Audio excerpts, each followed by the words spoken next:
Oh, that was a little bit of a remix. A little echo. It's not as cool when it's just a button. I mean, Press the button. so before we get too far into this, we talked a little bit about what we did on this episode of this time last year, and so I want you to talk about that a little bit because I think it's funny. It's interesting how much of it still applies. You know, you'd think so much would just change in a year, and Yeah. you would never be on the same track, um, but what I wanted to tell you before we get into that was I was at some Halloween clearance sales at I don't know if it was Walmart or where it was, but Sure. they had these goat masks. I really contemplated buying one. But they were like they were more like the creepy goat, like more Like like the a Krampus? Krampus. Yeah. Yeah. So, had the bigger curlier horns and I'm like, I don't think I could wear this at a card show. I would terrify the children. Well, yeah, you probably would, huh? I mean, I'm looking at a couple Krampus options, and I'm like, yeah, that's probably not good. Yeah, exactly. So you decided against it. Although I don't know, you could probably, if it was something like this, you could probably pull it off. Let's see here. Could you pull this one off? Was it something like that? It's soft and furry. No. No. I already have one furry costume. I can't have more than one. And at least mine was a Star Wars character, so I can kind of get away with it. Yeah. Good point. So well, yo, YouTube. Welcome back to Wednesday Night Live. My name is Adam with the Dollar Box. We got Charlie here with JC3 Cards and Collectibles. And of course, we've got a couple of dueling stewards here for your listening pleasure. Some eargasms for tonight. Eargasm. Eargasms for tonight. Now I've got one thing, Outcast in my head. right? One thing we never do on this live, and to some degree, it's been intentional, at least on my part. We never mention our eBay stores. Probably something we should do. I do have mine in the banner. I just realized that now. It's the dollarbox.shop. You can go there. It takes you directly to my store. Charlie doesn't have a .com. He doesn't have a URL purchased, so it's JC3 Cards and Collectibles on eBay. So in case you guys are wondering, I know sometimes we talk about cards we picked up, stuff we're listing, that kind of thing. If you're interested in buying any of the cards we talk about, go ahead and check out our stores. There's lots of good stuff in there. I crossed 55,000 yesterday. So, Nice. Yeah, creeping right along there. Hopefully creeping like a creeper. Wait, that's different. I did get a little. Yeah, I kind of don't want to talk about that right now. With not because of me, but because of other things in the you're just making it worse. Universe going on. The universe is going. Yeah, right. I know. Moving on. But I did yesterday through the help of my spouse and my father-in-law. Got the new cabinet down and installed. I wanted to put it on wheels because right now it's in front of like a storage area we have under the steps. Yeah. And I wanted to be able to move it out of there. Eventually it's going to come into my office when the other all the other merchandise stuff is out of here. It's consolidating down, but it's not gone yet. I still have to have a space for that stuff. But I got about half the drawers in because it's like 20 loads of drawers to bring in to put back together. Right. So I'm doing it slowly but surely, but I'm pretty excited because I'm just about, and that's what I was working on, while I was waiting for the show to start, is I'm still bagging inventory that is just loose in drawers. This is all one card. Sure. Yeah. That's how much of Favre stuff that I have. This is like 60 copies of one card. Is that some Bowman? No, this is Proline memorabilia. Oh, Proline. Okay. from 1997, and this is actually the checklist. He was the player on the checklist as well as he All had his right. own card, of course. So I'm on the 1997 Favres right now that I'm bagging up and skewing. So hopefully my goal is still end of year. My end of year goal is to get the two cabinets that I have now. I should probably switch back to chat. Um, to get the two cabinets I have now completely bagged and skewed, and then Okay. I'm just working out of the new cabinet as I build. So, because I think what I'm going to do, um, have I'm not going to have nearly enough inventoried cards to fill out the third cabinet. Mm-hmm. So I think what I'm going to do is put whatever bagged in those drawers until that's totally caught up. And then I think I'm going to take all my stuff that needs to be listed out of boxes and put them in the bottom drawers. So that Okay. way I can just grab stacks of stuff. So I'd have, a couple drawers of shiny stuff that I could easily grab. I'd have a couple drawers of, paper stock stuff that I could easily scan. And then the theory would be as I'm taking out stuff that needs to be scanned and I'm bagging it, the bag can go back in the top level and it'll just kind of keep filling itself in that way. Sure. Because that would free up quite a bit of space in my office. It sucks working out of boxes. I hate them.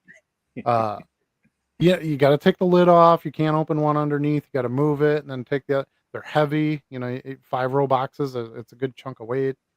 They're big and oxy, and um, so I would love to just get all those cards in the cabinet, and then I can just easily slide in and out of drawers and grab what I need. The other advantage is it would all be fireproofed, which um, we were talking about insurance a little bit before the show started, and that's one of the things that I have to do again because I have an umbrella, a collectibles umbrella, Mm-hmm. and I need to update it. My agent asks me for that once in a while. I need some new inventory counts on your cards and this and that. I'm like, dude, that changes every day. Yeah.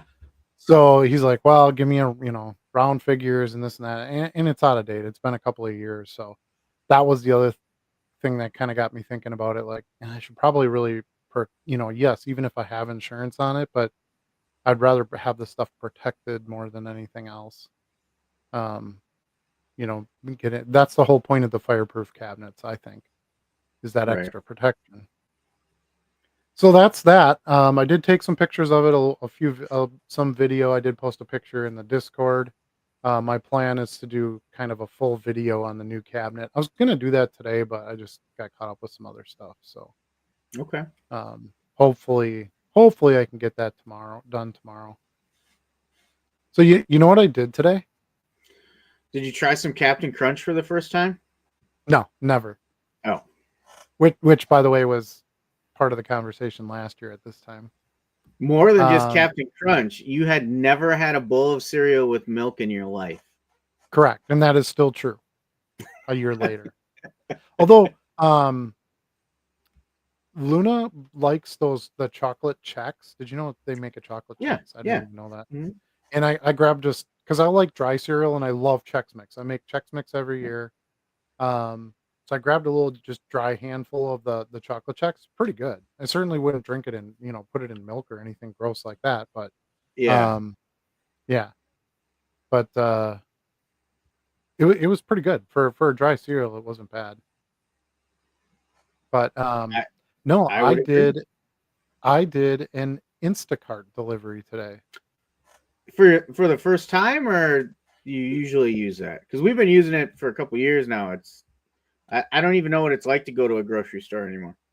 No, I did the delivery. You I did the was the delivery? Instacarter. I did. Wow, you got I another did. side gig going? Well, um, I don't think I'm going to do it real often. I did like 2 orders in the last 3 weeks. Yeah. So it's going to be very, very side, but I had to go to Costco today to get some stuff. I used to always do delivery too, but now it's like I have time, I can go during the day and go do stuff if I need to. Um, Yeah. and it's Costco. their prices are really jacked up if you do delivery. Because I looked at one of our delivery bills versus the price you pay for the item in the store, and it was drastic. Yeah. So so I was like, screw it. If I'm gonna, if I'm gonna pick some of this stuff up once in a while, or like Meyer, because Meyer's right by my house, it'll be like, okay, can you pick up this stuff for the kids' lunches or something for dinner or whatever? And I'm like, you know what? To hell with it. If I gotta run my mail or whatever, it's over there. I'm like, if I gotta go pick a couple items up, might as well grab a grocery, an order for somebody else. Right. If I got a few minutes and I'm kind of liking it. It's pretty good. Today I got Today I had an order. It was for somebody in De Pere, which you don't know if you haven't done Instacart before, they don't tell you who the person is or where they live until you actually complete the order. Then they give you like the address and directions and stuff. Okay. So this 5-item order came in for $16. It was going to pay me $16 would be my money. And I'm like, dude, 5 items. And it was 3 packs of Sprite, 3 12 packs of Sprite, and a Yeah. couple of Mios. Those little Mio things you Yeah. shoot in a Yeah. drink.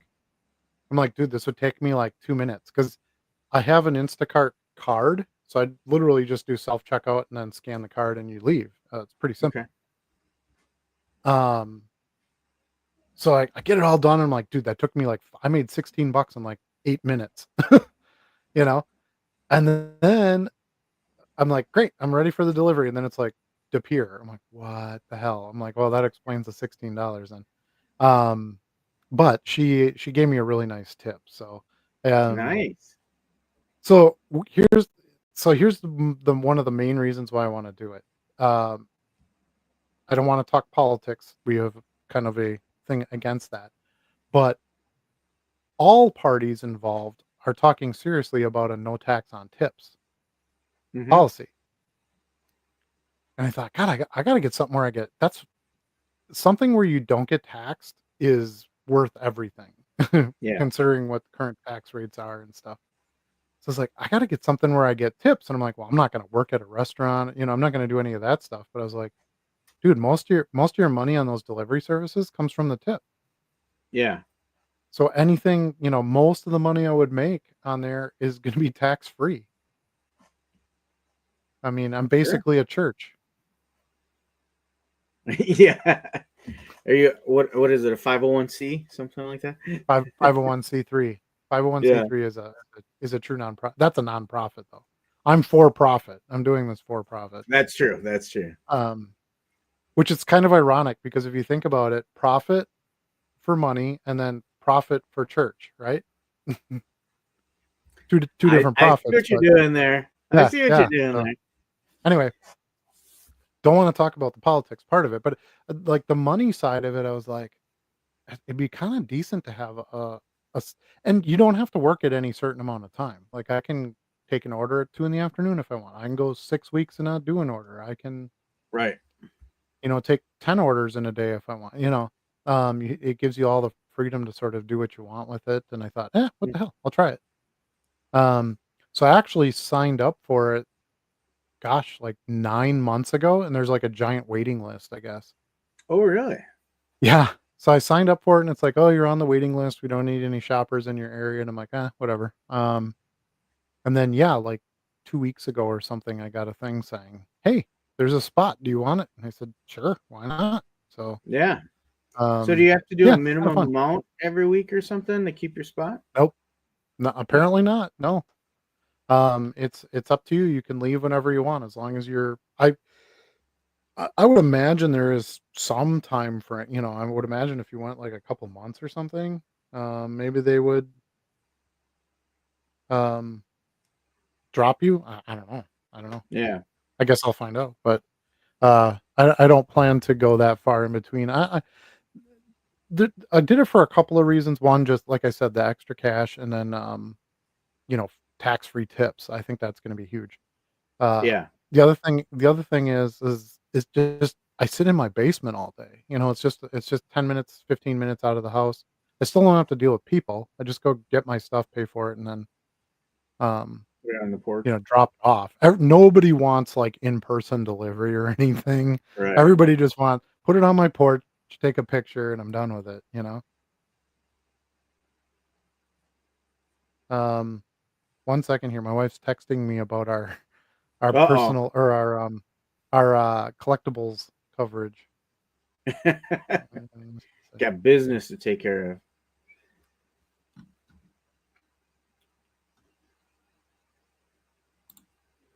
Bargain Boxer's here tonight. He says, "Let's go."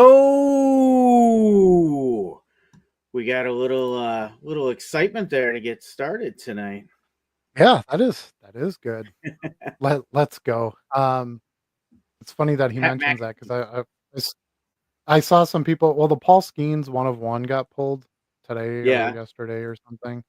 Superfractor, and of course, as soon as the guy reveals it, slow reveal in the pack break because it was a breaker, of course. Um, Mm-hmm. and he's like, "Let's go!" And everybody in the comments is like, "Stop saying 'let's go.'" Everyone, stop it. It's done. All right. All right. Well, Like enough of that. Sorry, Bargain Boxer. yeah, uh, exactly.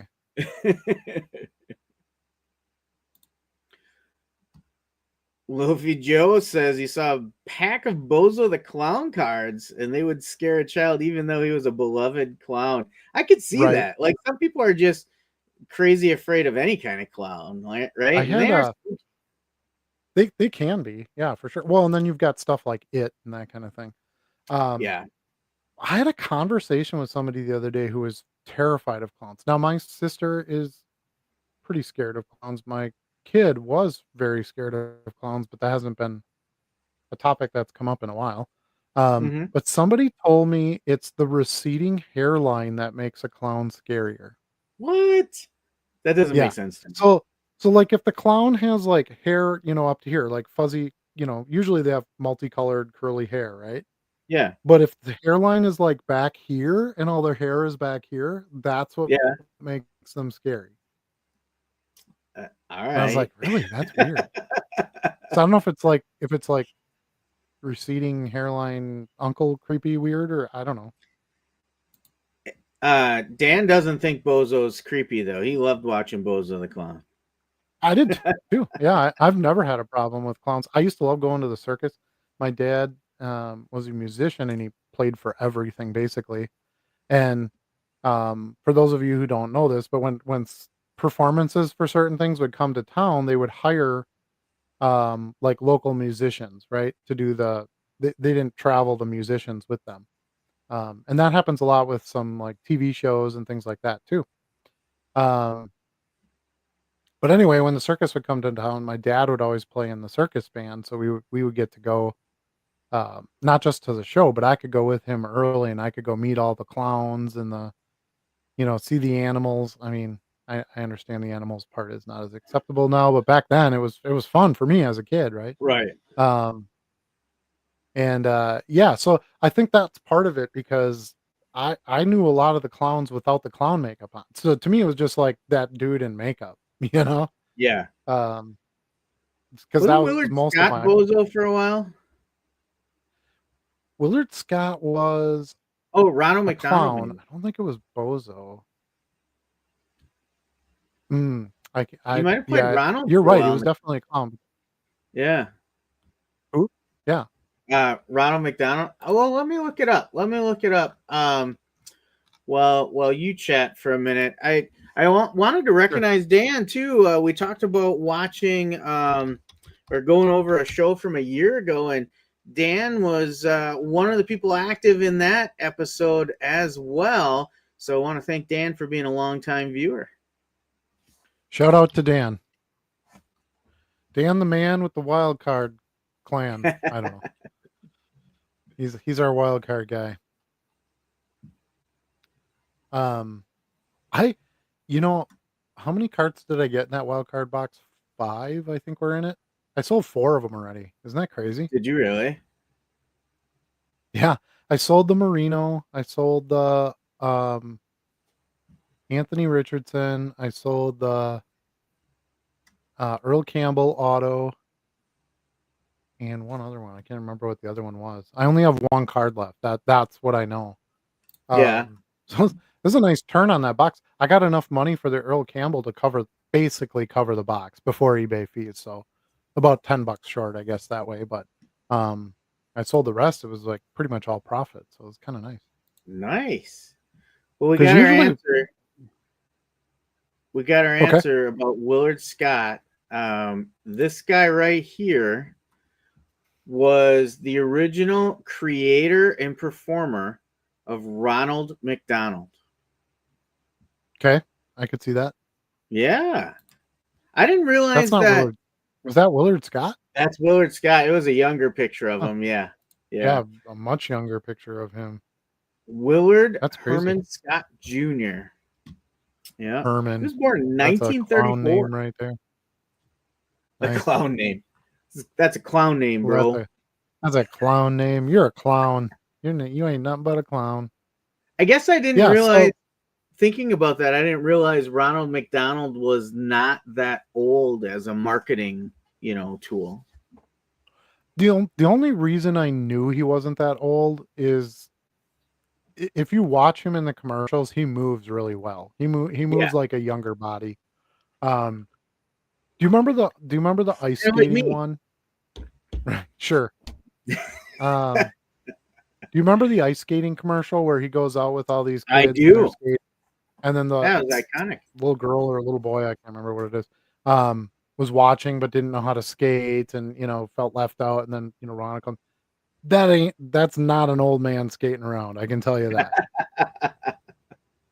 Unless there's a stunt clown or something, but I don't think McDonald's would front for that. They just get a clown that was an appropriate age, I guess, to Right. do the activities. But they would never, ever, ever, ever, ever use that mascot ever again. You don't think It so? won't be on. Nope, never. Why is There's just that? way too much negative connotation. Too much negative connotation to clowns. I And mean, and it's as still much as they're marketed all over the stores. mm, not really, there's hardly any Ronald stuff anywhere. It's not on any of the cups or the packaging. Um, there might be a couple Ronald things left in some of the restaurants just because they're there, but they don't use it in any advertising. It's not on the outside of the building. Hmm.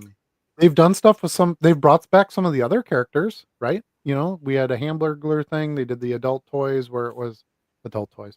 Whoa, Where it was, whoa, we're going a I different know what's direction. going on tonight. What's going on with me tonight? But they did Grimace. They did the Grimace milkshake. They've brought back some of those other characters. The Fry Guys. They did something with them.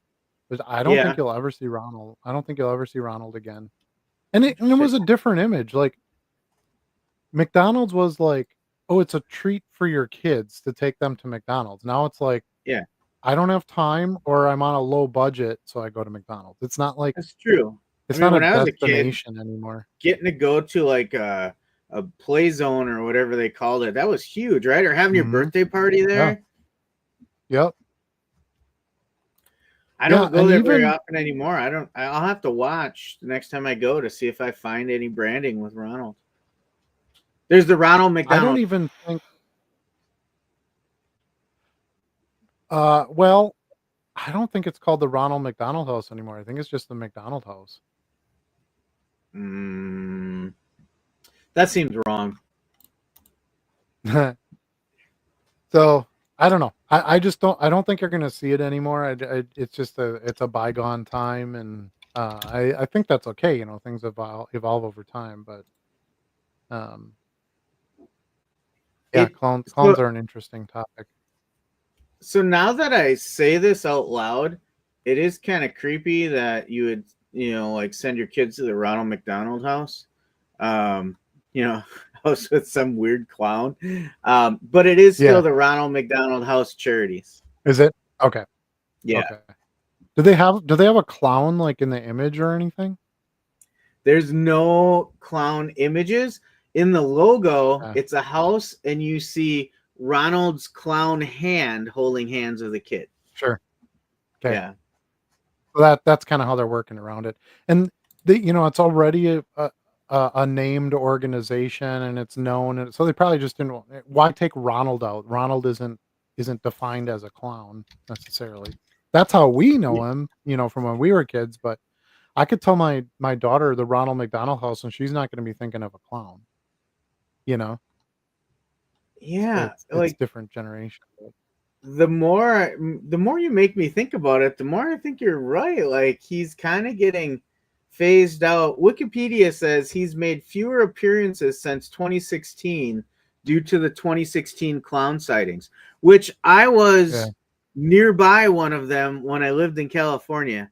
There was Oh there yeah. I think that it was Wasco, I think, where one of them happened. And it was creepy as heck. Yeah, I think they're, and then it coming back out, it's been a thing again. You see it in a lot of, horror decorations, and I just don't think you're gonna see it's they're never gonna bring the clown back. I just don't see I it. Unless something I'm gonna drastic make happens and I'm gonna make a wager with you. I don't know what for, okay. but I'm gonna make a wager that if we watch the Macy's Thanksgiving Day Parade, we will see Ronald McDonald on a float. That might be true. I don't I don't know. I watched the parade last year. I don't remember seeing Ronald. Hmm, I'll buy interesting. a drink or a sandwich or something at the next card show we go to if Yeah, I'm wrong. there you go. I'll take one of those really nice giant beef tip sandwiches at the goat show. Well, we're not gonna That have them is next time, right? We're changing up the menu. Oh no, that's still gonna be there. We're expanding the Okay, menu. we just want to have So something that we can take back to the tables with us and not get it all over our cards too. Yeah, and something, a lot of kids don't wanna eat beef tips with, gravy and mushrooms and whatever, so, Kids uh, that haven't yeah, learned what the world's about yet. they don't understand life yet. They still think chicken fingers are a good food. But no, we're gonna have chicken fingers, some french fries, um, I think they said cheese curds too, but we have to follow up with her on, like, the final menu part, but yeah, she said they have Yeah, plenty of other stuff. They do catering things and stuff, so it's not a big deal. They'll have some more items. yeah, They were taking a shot in the dark. They didn't know what we would want either. Oh, I think that's there was true. gonna be hot dogs or something too. Yeah, just a few different options, right? Like that was one of the requests and feedback we got was to have a few more Mhm. options. Yeah, and I actually agree. I don't think there was, a real argument to it. I think it was great for the first show to have it be simple and kind of see, what would make sense. But yeah, I feel Absolutely. very confident. Feel very confident in, expanding that menu a bit will help them with some sales, and keep our people fed, which is good. So, That's always a good thing as so well. this So we do have the goat show coming up. We might as well segue right into that, and then we'll start getting into some chat here. The goat show will be January 12th at the historic Riverside Ballroom in Green Bay.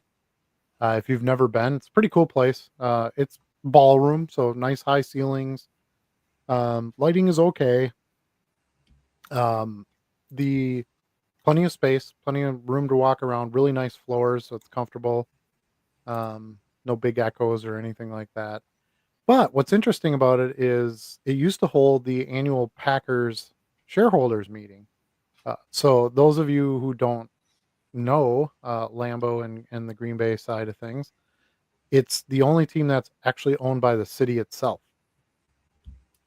So we, of course, would pay a tax um, to help them upkeep and whatnot. But we have shareholders that get a vote. They don't really have any controlling ownership. It's kind of a You're more donating to the organization than anything, so but I don't wanna get into investment semantics.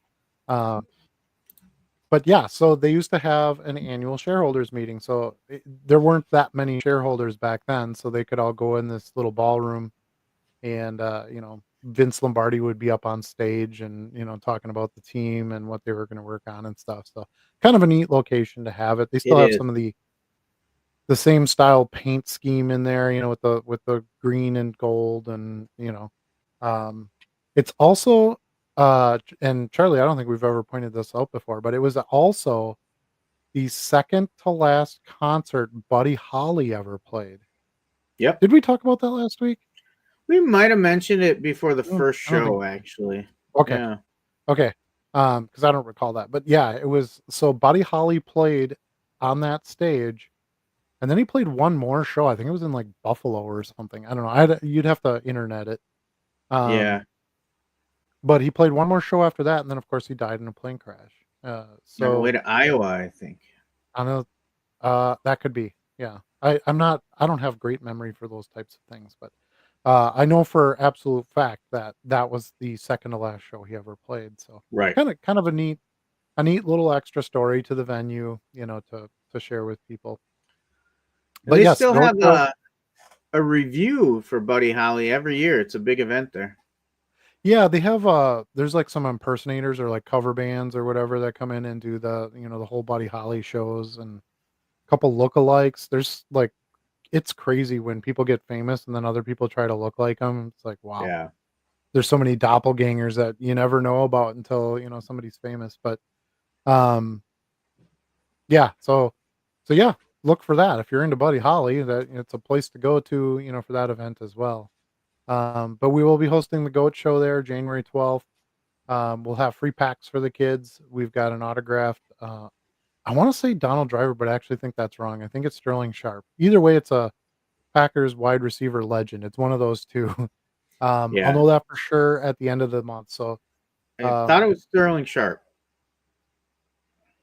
I think it's Sterling Sharp. I think so. Yeah. The Um, Goat Show, Green Bay's officially awesome trading card show. So, yeah. an astute viewer pointed out last week, hey, do you guys mention that it's a trading card show on your flyer? Well, yes, we do. Yeah, and I remember, yeah, it probably doesn't stand out as well, and I did talk to Brianna about that, about, maybe pointing out a little bit more that it's a trading card show. I think it's one of those things as time goes on, they'll just, people will just know, it's the GOAT show. Right. It's a trading card show, but yeah, it was kind of funny when that got pointed out, and I was like, huh, it kind of doesn't. So, um, So yeah, I'm looking forward to it. I think it's a little bit less nerve-wracking going into the second show. Like we know the place. A lot of the dealers who are booking are would have been there in the last show. They know exactly where they got to set up, where to go when they come in, and we're still going to heavily advertise, but it there's some word of mouth. I went to a show up in Sturgeon Bay last weekend, which is like 45 minutes north of here, and Yeah, tell me about that show. not a hot spot for card shows. Um, and I went around to all the dealers and gave them my flyer. A lot of the dealers were from like our area anyway that went up there to do the show. And they're all like, "Oh yeah, I know the goat show. I know the goat show." And that was not the case before the first one. Obviously, people, took some time to spread that word, so that was good. And Right. actually, I had one dealer kind of called me down and said, "Hey, I got your email. I need to book a table. Put me down for a table." He didn't really want to do it through email, so had a few dealers write down some information, and I talked to another dealer that was set up there, and he had a buddy of his who had that. This was the very first card show he had set up at. And when I was talking to the guy, he didn't set up at the goat show, but he attended it, and he said it was really good, and I liked it, and I'm gonna set up this time. So talked to Good. his buddy, that was dealing for the first time, and he had some really nice stuff. And Yeah. he's like, "Yeah, I'll sign up." So he filled out, stuff to sign up for a table. So I think we're gonna have a lot of strength. Trying to get some different dealers in. I think that's good. Um, even people selling personal collections, whatever. I talked to a few Pokemon dealers. There was a dealer up there from Wausau, and I was like, "Wow, that's like a 2-hour drive to Sturgeon Bay to set up." This was a very small show, by the way. It was like 20 to 25 tables, um, kind of in the top level of a bar in downtown Sturgeon Bay, and $20 tables. There just wasn't a lot of traffic there. I found a few things to buy. One of the dealers from the goat show was set up there that he had like 5 or 6 tables, and he had a bunch of value stuff. Okay. Remember the guy who did you bought so many cards, you got to draw a number for the free card, Yes, I do graded remember card? that. That was him. Okay. So I picked some stuff up from him, a couple other dealers, that were at the show before. So it was a nice feeling to walk into a relatively small show and like 90% of the people there, knew about us or were at the show. Right. Right. So and seemed to have a good experience. I didn't really have anybody say like, no, I'm not really interested. I didn't have a good show, or I don't want to go back, whatever. That's good. Um, so and I think that helped generate some interest because I think some of the other dealers were listening too, and they're like, oh, sounds like a pretty good show in Green Bay. And that's one of the reasons I wanted to go to that one because most of our shows are south of where we are. So I thought, well, geez, a show that's north of us, that's perfect for us because if they're gonna travel to any show, ours is gonna be the closest to where they are Yeah. if they're in Sturgeon Bay. So, um, that was kinda my theory around it, and again, just trying to get in front of some people that, we maybe don't see at all the Green Bay shows. Um, but yeah, I'm looking forward to it. I think it's gonna be good. We have some expansion, some new things we're gonna do, so hopefully we'll see a lot of you there. But this show is not about that show, so, I don't wanna spend all our evening on that, but let's go, should we take a look at the chat, or do you have anything else you wanna bring up before we get there? We can dive back into the chat. I think I've got a little bit more to talk about. We can dive back into it after the chat. I was just clearing my thoughts Okay, after all of that we just talked about. let's see, where did we go? I think Yeah. right here. I'll get you started.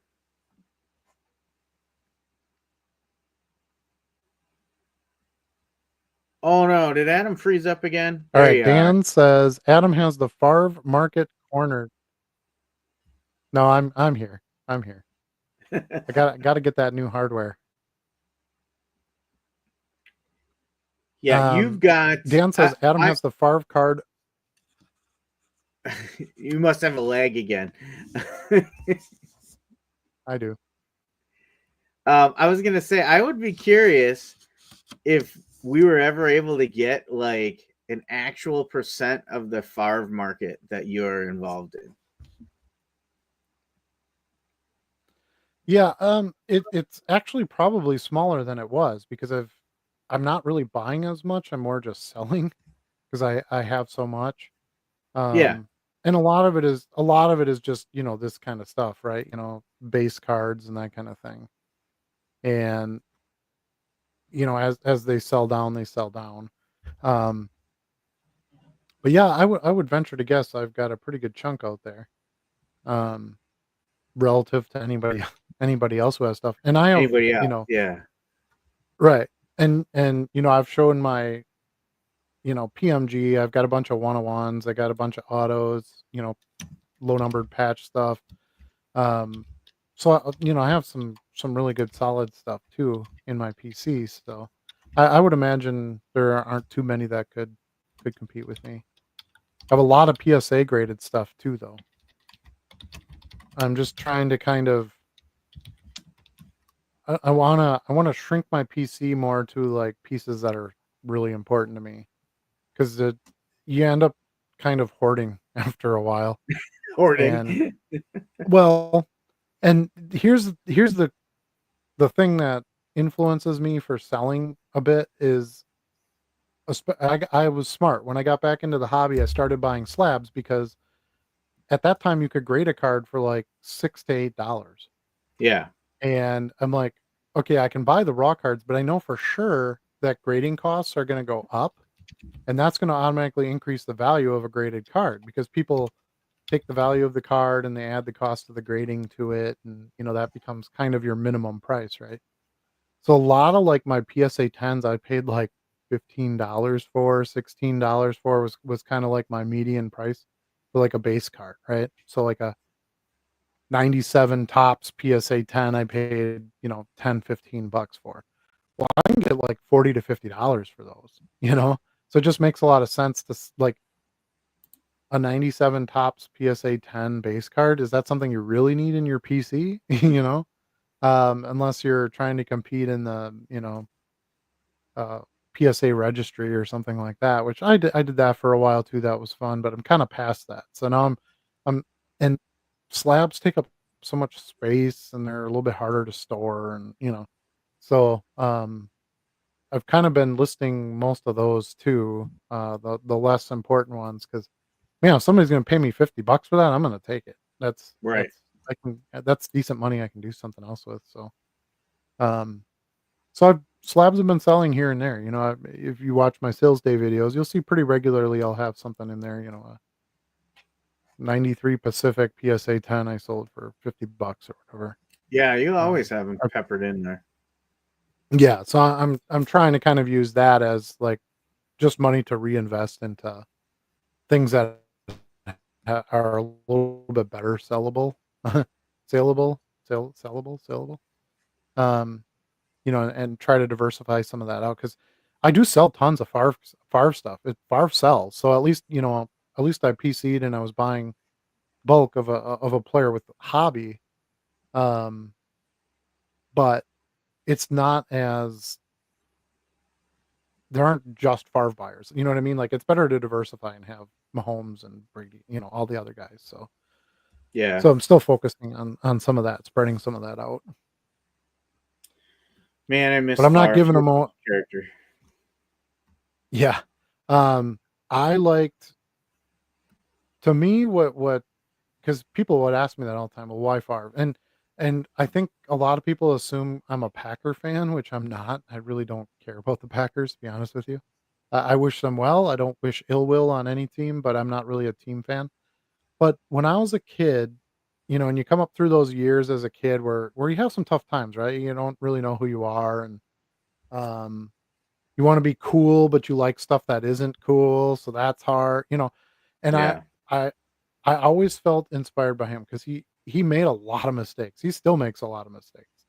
Yeah. But I always felt like he tried and he would own up to his mistakes and he would take responsibility and I always felt like he tried to be a good person um on the personal side. No, and have whatever opinion of him you want, that's fine. I don't always have the best opinion of him either. But on the playing field, I don't think anybody busted ass as much as he did to try to get Yeah. something done. And he never cared about personal statistics. I don't remember him always holding out to get more money. Um, he would play every preseason game if every snap in the preseason if they let him.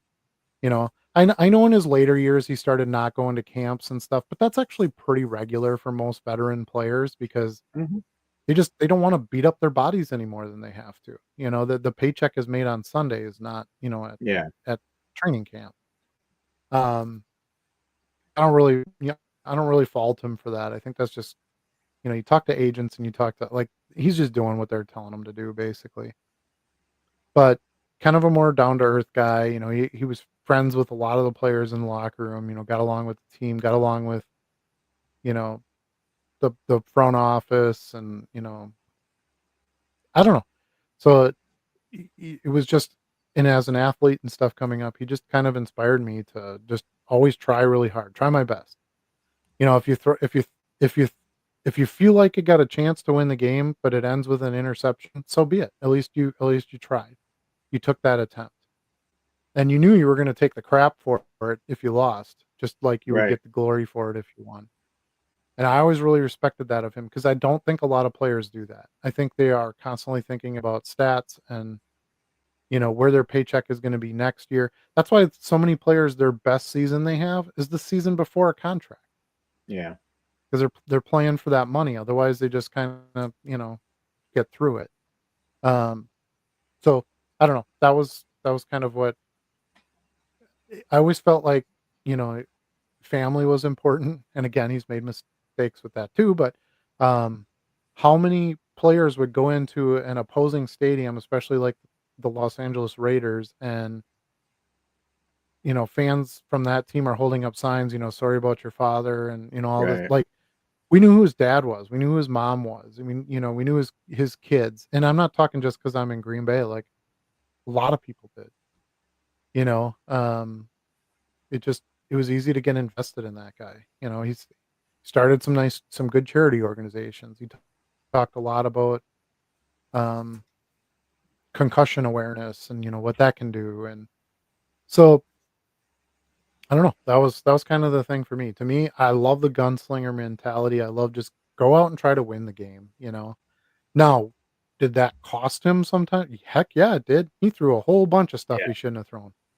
But some of his best highlights are when he's throwing it between this defensive player's arms and this guy coming this way, and he throws it, 118 miles an hour into the guy's chest, and And that's throwing that's how it you win some of those. where Holmgren told him to absolutely not throw it. Right. Or whatever you do, don't run the ball. That's my favorite one, the one against the Falcons. Whatever you do, don't run the ball. Make sure Yeah. you get out of bounds. And that all he does, it wasn't even 2 seconds into the play, and he just runs towards the end zone and dives over the guy and gets in. And Yeah. um, so I don't know. I to me that was it was a player that you didn't see very very often, and then he had success and he won a Super Bowl, and there's all those other things too. Um, that made him great, the MVPs, all that. But Hmm. uh, it was somebody right in my hometown. I worked for the Packers for many years when he was playing, so I got to see him, right at the sidelines. Um, in fact, one time he almost took me out. He got tackled right out of the sideline and right into our band area and took out a couple of the stands. I got out of the way, but I mean, that's a bunch of monsters coming at you, man. You don't realize how much that is. And when you're standing on the sideline, those dudes that game is real and it's fast and they're flying everywhere.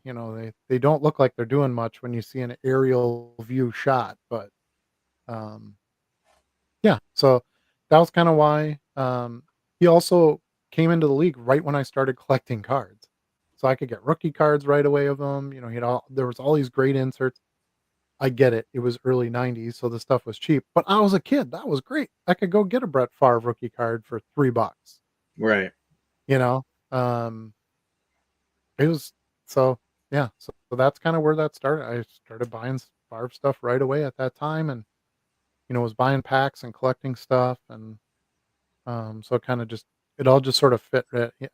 Most things are due to timing, right? I mean, if you think about it, Yeah, that's would he absolutely be true. the Yeah. I mean, would he be as good a player today as he was then? I don't know, because I kind of feel like that player sort of needed to get banged around a little bit. It was part of like what made him great, and now you can't hit anybody. Would Yeah. he want to The be a part game's of that, much or different would it? today than it was 20 years ago. Right, exactly. Um, West Coast offense, that's not a thing. Yeah. Um, Yeah, so it's interesting, how much of it just really comes down to timing, and not just his timing, but my timing, right? My age, my experience where I was at the time. I mean, I don't even watch football games now, Yeah. so it definitely wasn't like, well, I just watch whoever's playing, it wasn't anything like that. It was just sort of, I don't know, it just worked out in that time. So whether y'all wanted to hear my Favre story or not, there it is. And I think a lot of us have that same kind of story, right? It's Yeah. you talk to like the diehard Jordan collectors, and they're like, "Oh, I can remember, when he dunked from the line, and I loved his commercials." And um, probably somebody our age, right? Because that was kind of all at the same time. Jordan came Yeah. out a few years before Favre, and was dominant, and it's hard work ethic, and he didn't just shoot the ball; he actually played defense, which I don't think anybody in the NBA plays defense anymore. Um, Only when they have to in the championship games. yeah, I remember. Um, I don't watch much basketball, but I watched a piece of it a couple nights ago. Yama was playing. It was the Spurs and somebody, and I remember the announcer saying something about, "Well, Yama doesn't really get back on defense. He just kind of goes back there like this because he's so tall and Yeah. so thin. I think they're like he's just going to get railed and be injured when you need him Hmm. as your offensive power, not defense. So." I was like, okay, so that's what we do our pro basketball players now. We take 7'5" guys and we teach them how to shoot perimeter shots and free throws, which didn't happen before. And then we tell them to just go down and not play defense Yeah. and hope somebody picks up the players and maybe you get a rebound once in a while or something, but that's about it. So I don't know. It kind of made me chuckle because I'm like, man, Bill Lambier is turning over right now listening to this stuff. Hey, it You worked for know, the Lakers for a decade. well, and just like everything, games change. Humans change. The size of the players now is so different. Do you want to stand under that basket and have LeBron James jumping into your chest? It's probably like health wise, it's probably not a great decision. I don't know how successful you're going to be with that. Yeah, you try to play some defense, outside and maybe prevent a shot or get a steal or something. But once they get into that basket, nah, you just let it happen because you're not going to do anything about it. It's like I kind of think about that when you like I was watching some Derrick Henry highlights this morning, and it's like if you're 10 yards back from that guy and he's running straight at you, do you even try to tackle him? That guy's a freight train, you know? Um, I was watching the Bills try to tackle him and like, no, you're all you little guys, you're not. Did you see speaking of um better than human running backs, did you see that backwards leap that Saquon Yeah, Barkley did? Saquon Barkley. Yeah, Th- and I also saw high That's school not kids that. try it and get caught in midair and power slam down on the Mhm. turf. Yep, nope, that's no good.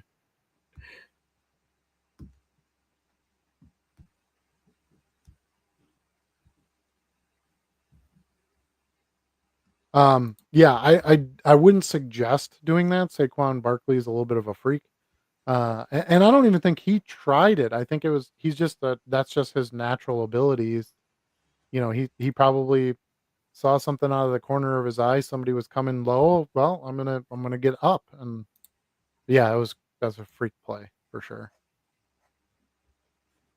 I just got So, a all right, nice offer for a Jackson Merrill rookie Stadium Club card for a nice $1.79. What a nice offer.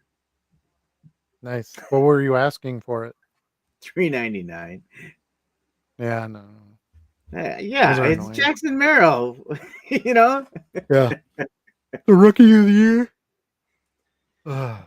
so The Jackson rookie trio many this Jacksons. Yeah. season. All the Jacksons. Which, by Um, the way, speaking of Stadium Club, I am a big fan. I have been picking up yeah, blasters left and right, yeah, and the pink blasters, which I think are the pink parallels, which I think are exclusive to the blasters. Man, they they are are. going left and right. People are loving them. Yep. Love Mhm. the design change where they made the whole background of the card the color of the A parallel. pink. Yeah, Yep. it really pops, no matter which Mhm. parallel it is. You know what it reminds me of the mid-90s gold medallion Fleer Ultra cards, Okay, yeah, where they I'm made the familiar with whole those. background a solid gold.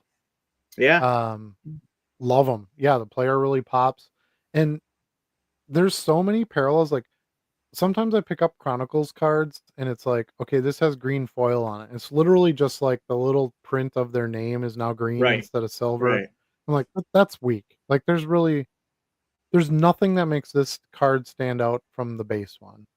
right. Whereas, yeah, you put that Stadium Club next to a pink one, you're gonna notice the difference on that.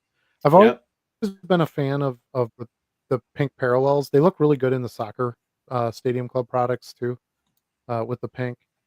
Um, it it it's just it's a natural pop because it's almost anything you have in that photo on the card is not gonna be pink.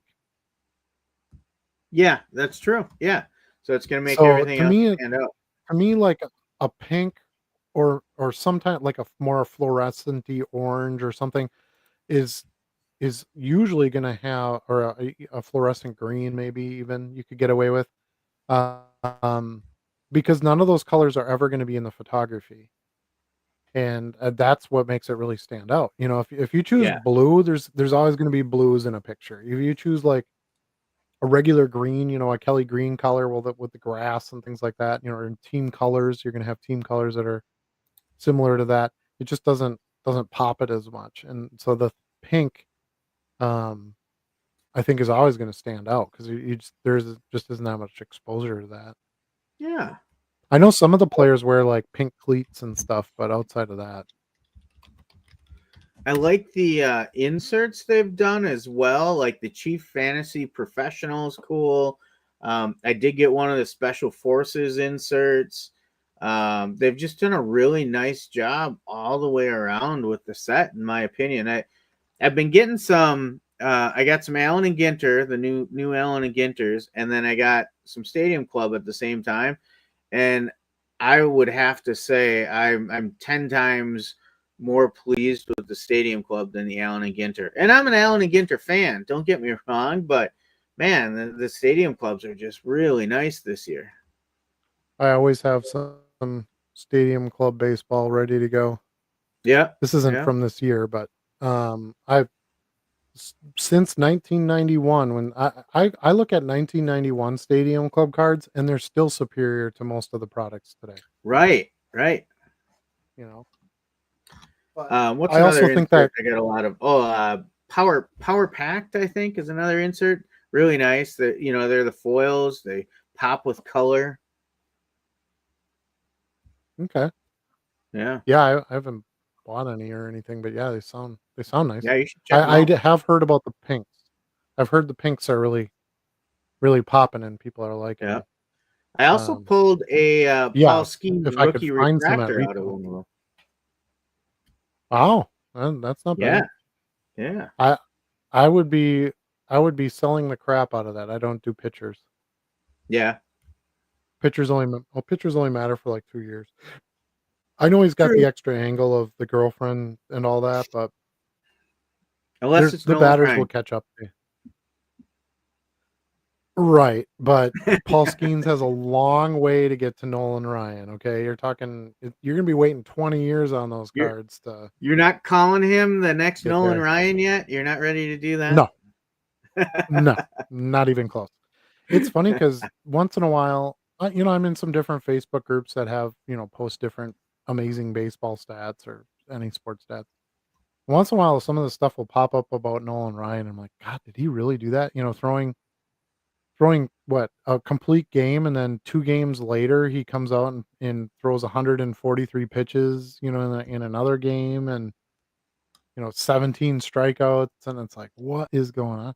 He has Yeah, 7 no hitters, 8 no hitters. That's insane. No one's ever gonna do that. easy. Never, Yeah, never, nobody ever, can ever gonna happen. in this day and age, especially. No one's gonna get even close to it. Well, and he had like 50 some complete games too. Like, you're never Yeah, gonna see that either. yeah, Most pitchers don't even pitch 50 games in a career anymore. You know, pitching lifespans are very short. yeah. I Pitcher agree. lifespans, I should say. Yeah, yeah. Um, but no, I mean, he had a great season. He deserves Rookie of the Year. He deserves, well, Cy Young, I guess. I don't know. I don't follow the pitching stats for the Cy Young stuff, but I could easily see him winning, Rookie of the Year. Um, but is he going to follow that up with another Cy Young season and a no hitter? I don't know. I don't really. I would take the money on that now. Uh, Take the money and run. where the hype is highest. I mean, he just won 2 major awards this year. I would sell it and Did you just say take what you it's can a get. major award? I did. He also plays for the Pirates, and they suck. Yeah, they were disappointing this year for sure. So there's that. Like, if he doesn't start getting like playoff exposure, and That will hurt his values. Yeah. even yeah, and even such a dominant player like Otani, it was like, man, if he didn't get out of that off that team, now he didn't have like a phenomenal World Series. He had a good playoffs and stuff, but um But I think that, he just more people know who he was, and even just the Japan crowd watching the World Series, which they, wouldn't necessarily watch without him. Um, there's a really big card right now in baseball. Roki Sasaki. Do you know who he is? I'm familiar with the name. Yeah. So his rookie card is from 21 Tops NPB, which I think that's like the Japanese league, right? Yeah. Mm-hmm. Nippon Um, Baseball League or something like that. yeah, and his base card is like $80. Yeah. So he must be some kind of huge Is he the thing coming next down the pipe. international free agent that everyone's lining up for, if I'm not mistaken? I think so. That could be.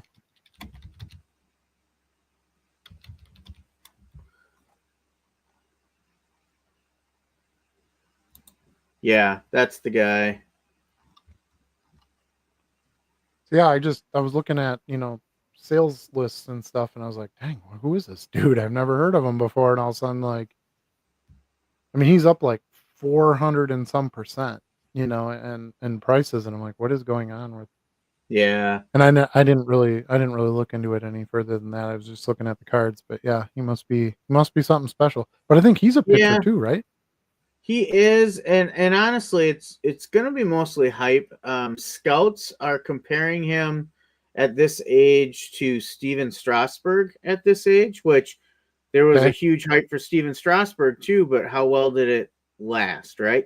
He was a successful pitcher. Yeah. We remember him, but he's not going to be, a guy who, well, his values now, you're going to sell $1.99 hmm cards of Steven Strasburg right now. Well, I mean, look at Verlander, look at Yeah. Kershaw, look at um, Scherzer, like all those guys. They're not, Kershaw has a World Series. Yep. Scherzer, I think got a World Series, right, with I Astros think so. maybe. Yep. He got one with Um, Texas, didn't he? Wasn't he on Texas last year? Texas, that's what it was. Yeah, yeah. And then Verlander, I don't know if did he have one? Not with Detroit. Uh, Um, Houston. Did he get one with Houston? he might be Houston. He might be Houston. That might be the Houston one I was thinking of. Anyway, so those guys had some like championship, you know, prowess Verlander's a too, which definitely two-time helped. World Series champion. Too? Yeah. Okay. Well, Yeah. yeah. If he was with Houston, he probably won with two with Houston. Both with the Astros. Yep. 17 and Yeah. Yeah. 22. That makes sense. Sure. They were banging on the drum, so you knew what to throw. That's right. Yeah, I don't know what you're talking about. exactly. Nobody does. Yeah, but I've been doing this a long time, and I mean, Roger Clemens rookies don't sell for anything. Yeah. Kurt Schilling, Randy Johnson does okay. Nolan Ryan, like you said, but that's because no one can touch Nolan Ryan. Nolan Ryan stuff is just, and he played forever. It's like Yeah. I'll dig into here's some 1972 Topps vintage baseball cards. I'm like, Jesus Christ, Nolan Ryan's in this too. And I'm digging through 1994 base cards and Nolan Ryan's in it. It's like, Jesus, guy played forever. Yeah. He's just unbelievable. And to this day, he still has an arm. I'm like, how's that guy's arm not just like hanging by the side, I haven't seen him And he throw never in had a a while. surgery. He never had a Tommy John. Right. It's just amazing how, some people get that physical. I saw a commercial for speaking of physical changes. You remember the Bo Jackson like trading card game or whatever that they had at the National? Bojack's? Yeah. Yeah, Bo Jackson. So I saw a commercial for that. Or it was in my Facebook feed or something like that. But it's a commercial with him in it, and it's like, have you seen him lately? Like, I saw him around the National. Yeah. okay, yeah, I saw him at the tables and stuff. That guy was the finest physical specimen I think I've ever seen, when he was coming out of college. Yep. Look at him today. And this isn't Yep. a body shaming thing. It's not a what happened. It's just it's amazing how much your Time is undefeated, biology my can friend. be. It is. It is. But then, like I said, then you got guys like a Nolan Ryan who did it forever and never really had any problems, and he's still okay today. Like, he doesn't have a rubber arm or anything. And in fact, I believe this Friday we'll see how time deals with Mike Tyson. Yeah. Yeah, I might actually watch that because it's live on Netflix. I Yeah. figured it was like pay-per-view or something, and I'm like, ooh. Because I would love to see him knock around Jake Paul. I think that's fun. Yeah. I will not be So we'll able to see. watch it live. I was excited for it, but instead, I will be watching the West De Pere Phantoms play in our semifinal playoff game in Marshfield.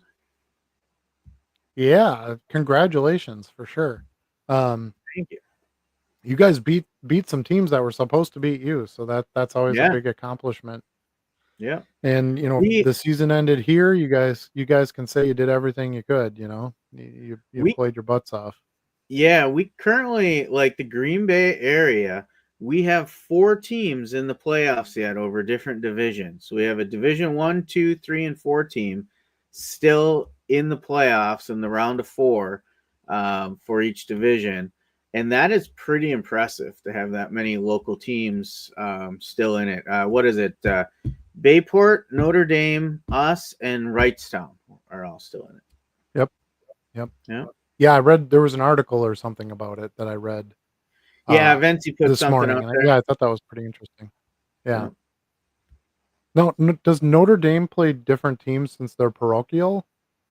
No, they're just Because they don't so they're a in different our division. conference. Yeah, they're in our Hmm. conference, but they are division lower than us. Yeah, they have to be because they're a lot smaller. I would Right. think because Right. yeah.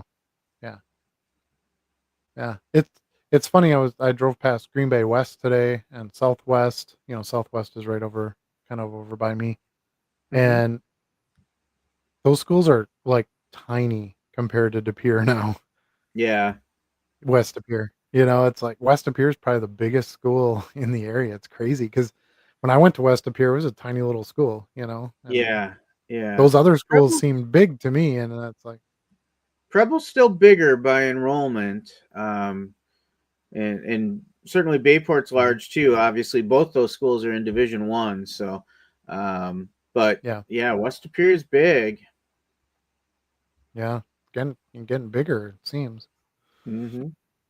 Speaking of Preble, they have a soccer team that looks like Yeah. it's gonna get into the state tournament, so Yeah. props to Looks them. good. So, because they have, well, and I'm speaking from, 25 years ago, 30 years ago. Geez, I'm old. Um, but they never really had, much of a successful soccer program, so good for them for putting something together and competing at a high level. Alright, Yeah, I know. At so that's least the probably enough. years I was there coaching football, their soccer program was highly respected. Mhm. Yeah, which is that's cool. That's good. Let's keep moving. Who do we got here? Oh, we got Peter. Good evening, boys. Just checking in to say hello. We'll catch the replay tomorrow. Tell Stu to keep calm. Yeah, Peter Keep got calm and carry his on. card this week as well, and the extra goodies I sent his way. He didn't. I was surprised Good. at his favorite card out of the package. I thought it might be the rookie cup of Willie Adames from his Tampa Bay Rays days, but his favorite seemed to be Randy Arozarena. Really? Yeah. I like Randy Rosarina. I thought he was underrated for a while, and then like he was the big thing for a while.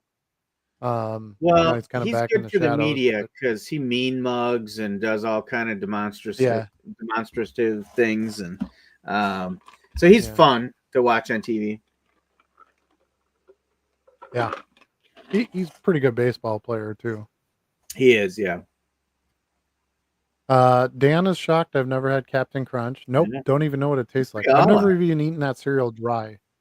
I've never had a bowl of cereal with milk or any liquid for that matter.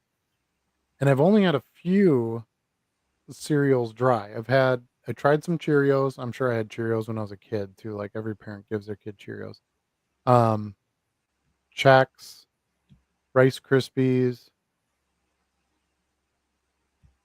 That's cinnamon, not cinnamon toast crunch. What's the Golden was it Grams? cinnamon toast crunch? Golden Grams. Golden Grams. Yeah. That's it. Golden Grams are good Those are the dry. only yeah. Those are the only cereals that I've ever eaten, and it was just dry handfuls. Now let's talk about the Rice Krispies. Did you actually have a dry handful of Rice Krispie? Because that's pretty rough. Or did you have a Rice It was Krispie treat? no. Well, I've had those too. So they kind of go together for my experience. So I was making Rice Krispie treats with my mom. We used to do that a lot when we were kids. And so yeah, I would sneak, a few of the puffed rice, and but you're right, it's pretty dry. You got to suck them down. You need a Yeah. gallon of water to follow it up.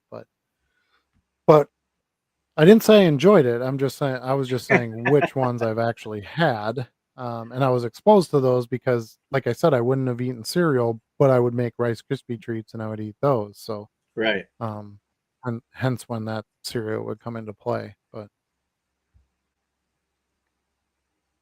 Joe says the Burger King guy is way scarier than Bozo the Clown. That's true. I agree with That's that. that's that's pretty true. I was Joe's another watching, how I longtime like viewer my that was with us last year.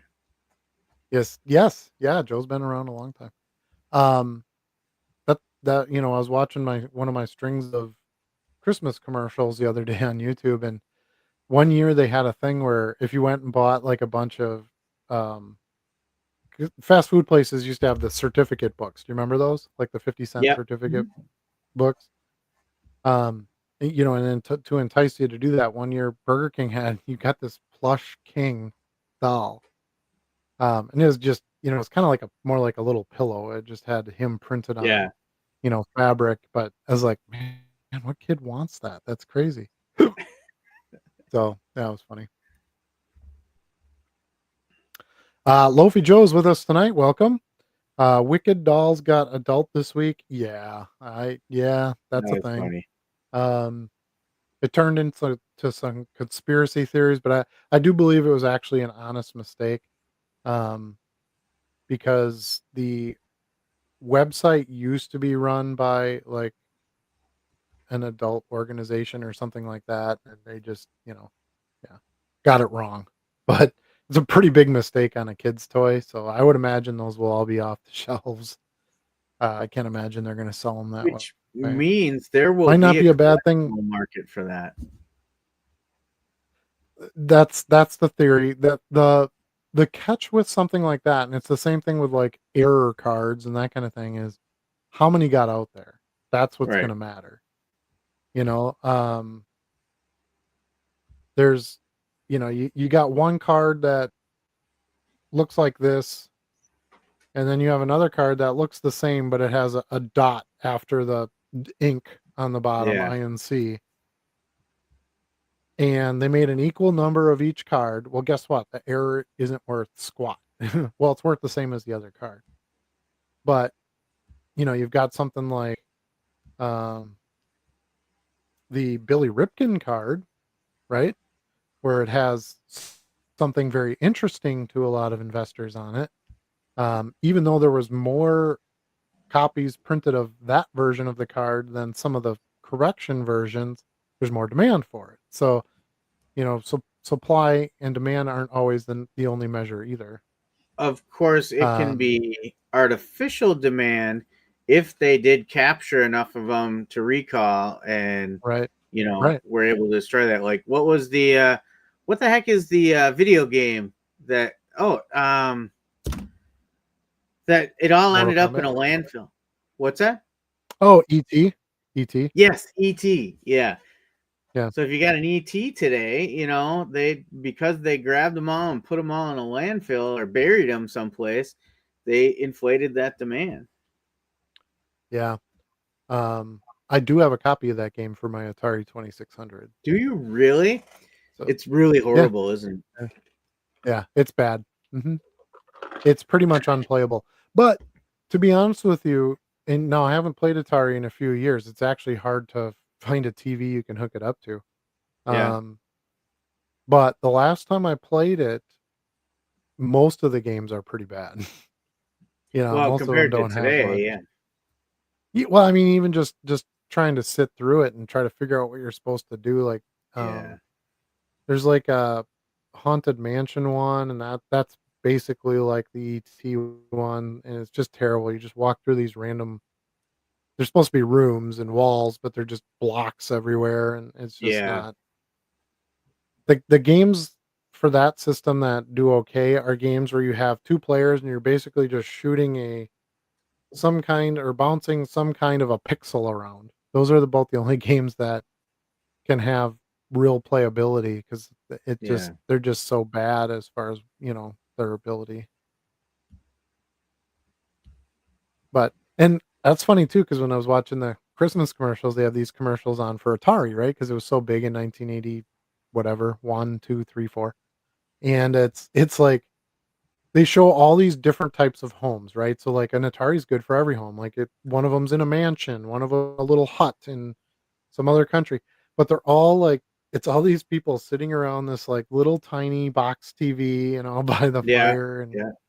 and they have to sit right next to the TV because their cord only goes so far, and um, so yeah, it's just interesting how that was acceptable because that's what you had, versus what we got today. Technology is wonderful most of the time. But yeah, the Wicked dolls, I would suspect they're all going to be gone. Th- I'm sure there were tons of them on the shelves, and they were on there for quite a while. Because I'd seen them for a couple of weeks, Yeah. and I don't know how many were purchased, but and I don't know how much having a website on a box is really going to add value to it. But I don't know. We'll find out, I guess. That's something where the future will tell that more. There also isn't like a huge market for collectible dolls. Um, I don't know how many people are like gonna have a complete set of Wicked dolls and they need this one version with the porn site on it to complete their collection. I don't know. I don't know. Sometimes I'm I surprised could with be the wrong. things there's a market for out there. It's true. Yep. Yep. That's why I said we really won't know for a while. Yeah. Okay, where are we at? We got Lofi Joe. I was told there are only two good reasons to ever change your name: major life change, like a merger, marriage, or divorce, for that matter, or you have done something so bad you want people to forget it. Yeah, those seem like two viable reasons. Uh, Also, if you need to be protected from someone, would be a good reason to do it. Yeah.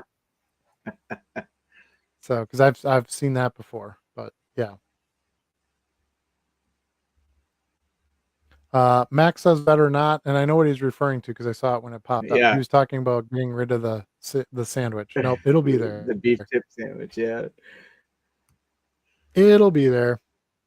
When's the email for tables going out? Want my two again, unless I missed something or don't remember responding. That went out, gosh, probably It 2 weeks did. ago now. Um, Yeah. yeah, so you should have got that. It would have came from Brianna's email. My also would have been B Peterson. Would have been the address. I can have her reach out to you if you need me to. Just let me know. Or do you want me to drop our Um, show email in the chat? yeah, good idea. You can do that. Yeah, anybody interested in more information on the show, tables, times, location, hotel info, whatever. Yeah, good idea. We should maybe even put that on our banner. Oh crap, we didn't put our banner on tonight. Oh, we didn't. I can fix that in a second. Ticker. No, I got it. All right. Although it's probably gonna have an outdated. Discord. No, But I fixed that's it okay. before the show. We'll worry about that one that far. It's a live link set not to expire.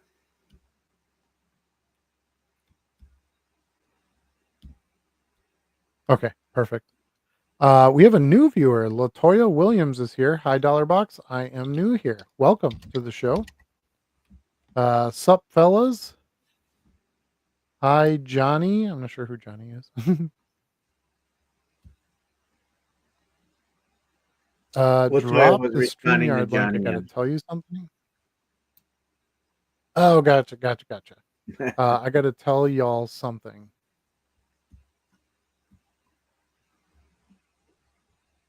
All right. Bill says, welcome back, Bill. Just went to Meyer and loaded up on some more Topps update packs with the purple parallels. Interesting. I haven't seen much at any of my locations. They had those packs at Walgreens a few months ago, the 2021 Topps NPB. Oh, really? Yeah, that probably would be a good pack to pick up right now if you could find them.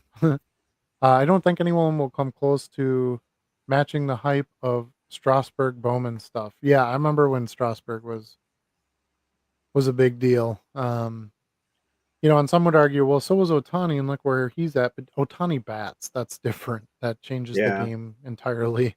And he hits home runs. And he steals Dingers. bases. I mean, he does all the things. Huh? He hits dingers. Yeah. I mean, let's face it. He hits dingers. Now because let's face it. If Otani was only big because of his pitching abilities, we wouldn't even be talking about him because he hasn't been able to pitch. So clearly, it's not the pitching that's maintaining his value, hobby value, that is.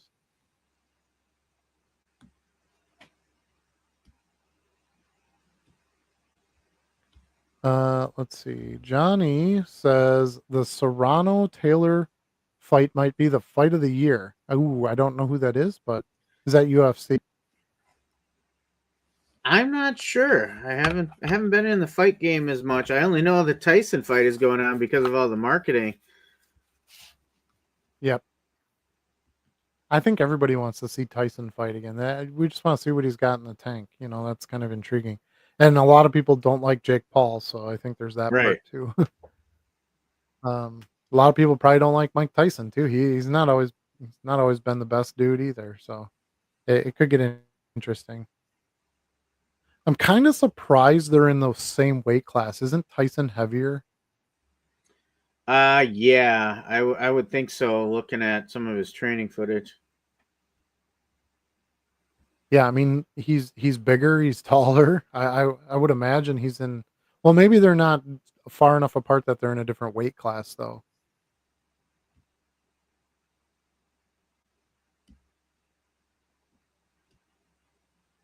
But usually best practice is to push your limit in your weight class. If the weight class is Right. 250 pounds, you try to be 214.8 pounds, right? Or you cut from the class above. Yeah, exactly. Yeah, you always want to be on the tip top of wherever you can be to have the most advantage. But I mean, I think this fight is mostly about the purse, right? They're doing it for the money. There isn't like Oh belts yeah. on the line or anything. So maybe Jake doesn't care if it's a few pounds difference if he's getting his money out of it. I don't know. I don't even know where they're having the fight, if it has to be sanctioned or not. I don't know. I think it's in Vegas, but I'm not sure where in Vegas. That would make sense. In which case, I believe they do have to be Yeah. sanctioned by the state board. But Yep. Well, and you want that anyway because then that allows betting, and that's where the real money comes in. Uh, M13 cards is just here so he doesn't get fined. Love it. Max. Max says, "Oh, there already is for those dolls, but I assume they're all pulled too." Yeah, I would think so too. But I saw a good I was in Target a few days ago, and I saw a good chunk of stock on the shelves. So I'm sure they all sold before they pulled them off the shelf, because your consumer is smarter than your stocking people, and Yeah.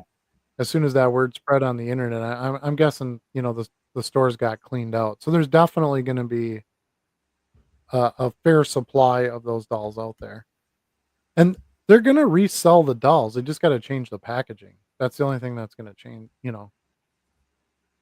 not going to throw away the dolls. There's nothing wrong with them. They just have to change the box. Yeah. Oh, Max found our email and he replied. Okay, perfect. Perfect. For those of you who uh, are interested, we do have an email address just for the show. We thought that would be the best way to manage it. It's thegoatcardshow@gmail. So pretty simple address. Um, that's where we take any inquiries. We'll reply to you if you're interested in a table. One of the things we kind of upgraded for this show was we actually have a table layout, so we know where all the tables are. If a table isn't booked yet, you can pick your spots.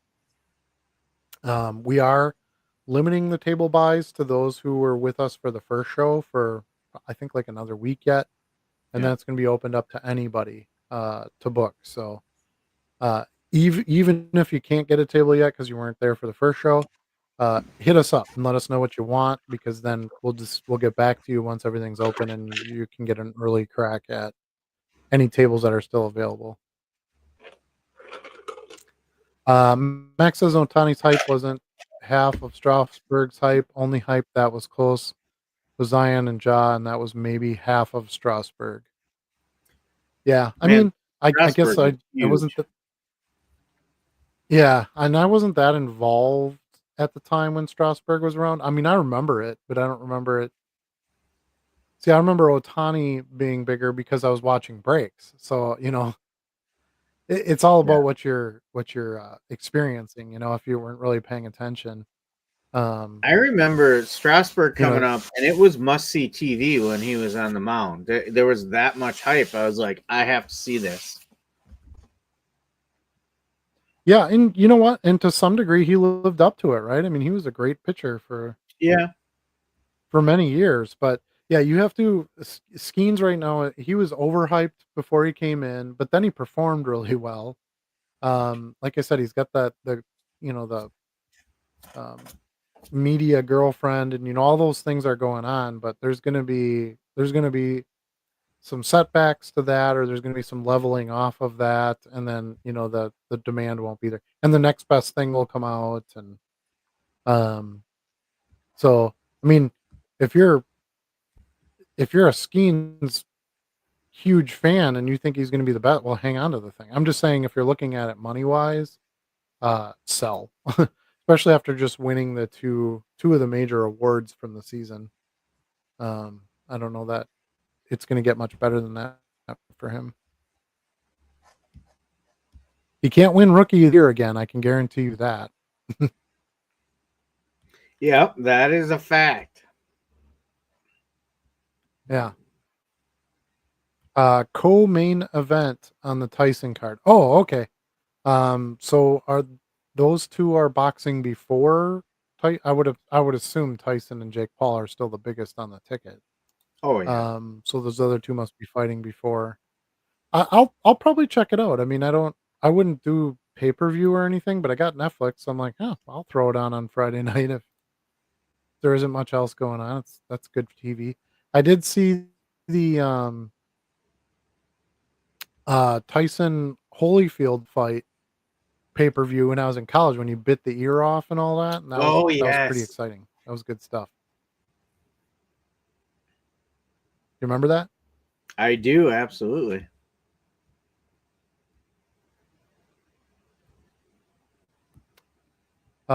Serrano Taylor fight sounds like two teammates of the Cleveland Indians fighting. It's the first thing that popped into my head. Jake Taylor and That's pretty Pedro good. Serrano. Yeah, nice. Uh, that's what I thought too, said Bill. Um, Great movie. All right, let's see here. Johnny M says fight is in Texas. Okay, and it is sanctioned. My son is an amateur boxer, so boxing is big in my house. Well, that makes sense. Yeah, I thought somebody said Vegas yesterday, but I don't. Like I said, I don't really follow this stuff. I don't. Is Texas a big boxing like spot? I guess I didn't know that. I only know about football in Texas, to be totally Yeah, honest. yeah, football's big there. That's for sure. Yeah, he says the same thing. Pedro and Jake. That's what he thought. Let's see. Was here the whole time. Trust me, Strauss hype was nuts. No, didn't live up to it. Most don't though. Yeah, for sure. Like COVID level level hype brought in by one player. It Interesting. was, yeah. Yeah, I definitely remember. I remember him being a big topic, and I wasn't, following baseball real tight at that time. I watched the Cubs and stuff. I always have, but here and there. But so I, because he started with Washington, right? Nationals. Yes. So, trying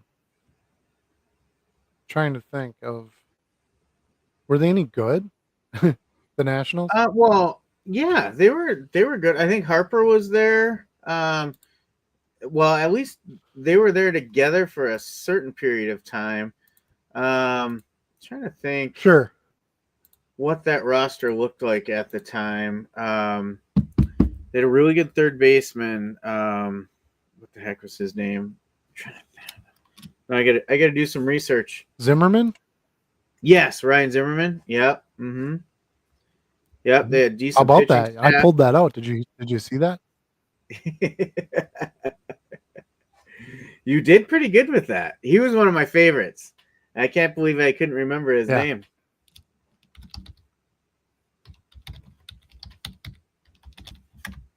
So what year was that he broke in? 2010. 2010.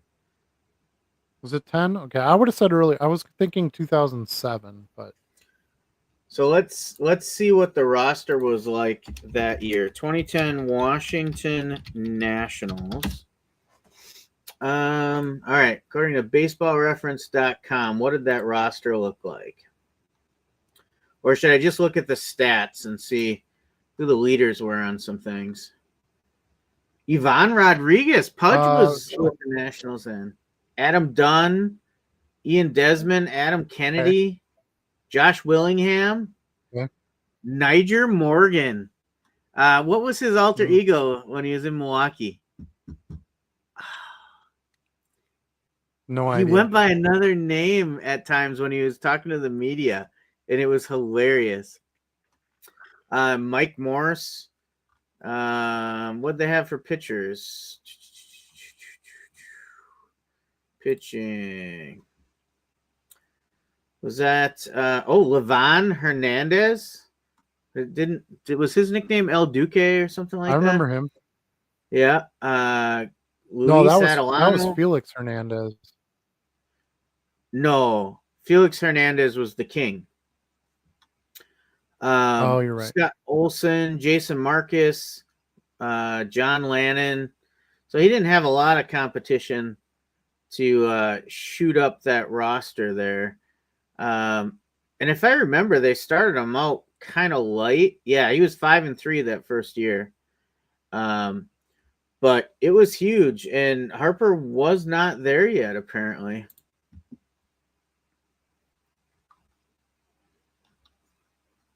Yeah, well, Harper was a rookie, and he was a rookie quite a few years later, wasn't he? Like,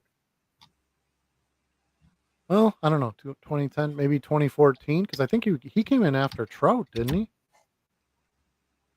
Yeah, you're right about that. So Harper, he was drafted by the Nationals in the 2010 draft, Okay. and that was in the amateur draft. So his His actual rookie season then would have been 2012, I think. Yeah, he was rookie of the year, 2012.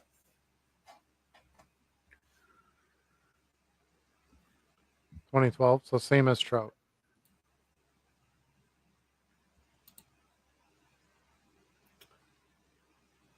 No, Strasburg was 2010. So he had a 2-year head start 2010. on Okay. Harper. Yeah.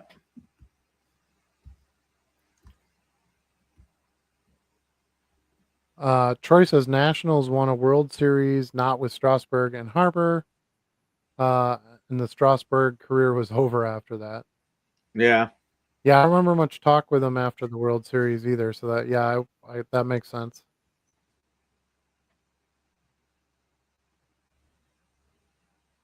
Just sold a Skeens A&G rookie on Mercari. BSC and Mercari have been selling good lately. That's good. Nice. Yeah, that's great. I thought about. Let me ask you this, Johnny. If you've done this, did you take your eBay inventory and import it to Mercari, or are you using two separate inventories per site, or how did you do that? Because I thought about doing that with Mercari, but I think you have to have like a premium account there or something, which makes sense. Um, and I think you can only move like 1,000 listings at a time or something. But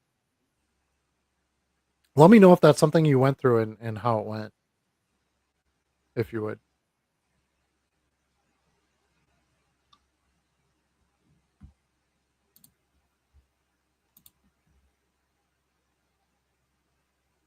Are you going to wait for his response? Well, I don't have any other comments to read, so kinda. We can We had a obviously long talk about pause something there. else. Here he is. Look at that. Here he is. Well, I'm trying to wait a bit too because sometimes I have delay, so I was trying to wait too. Uh, I No, I do separate stuff, mostly doubles to see where they move faster. Okay, that makes sense. I have yet to talk to someone on Makari who did the tran, cross posting, if you will, and took their eBay and threw it over Makari. Excuse me. So I was wondering if you had done that.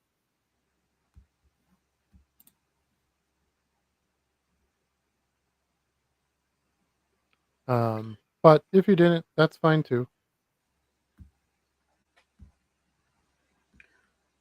Well, look at that. We're all caught up in the chat. That doesn't happen too often before the end of the show. I know. We're ahead of the game. Uh, since we're this, well, we'll take one more here. Question about your skew. How many cards do you put in your team bags? I don't have like a total straightforward answer on that because it depends on what I'm putting in the bags. Um, I just try to fill it up.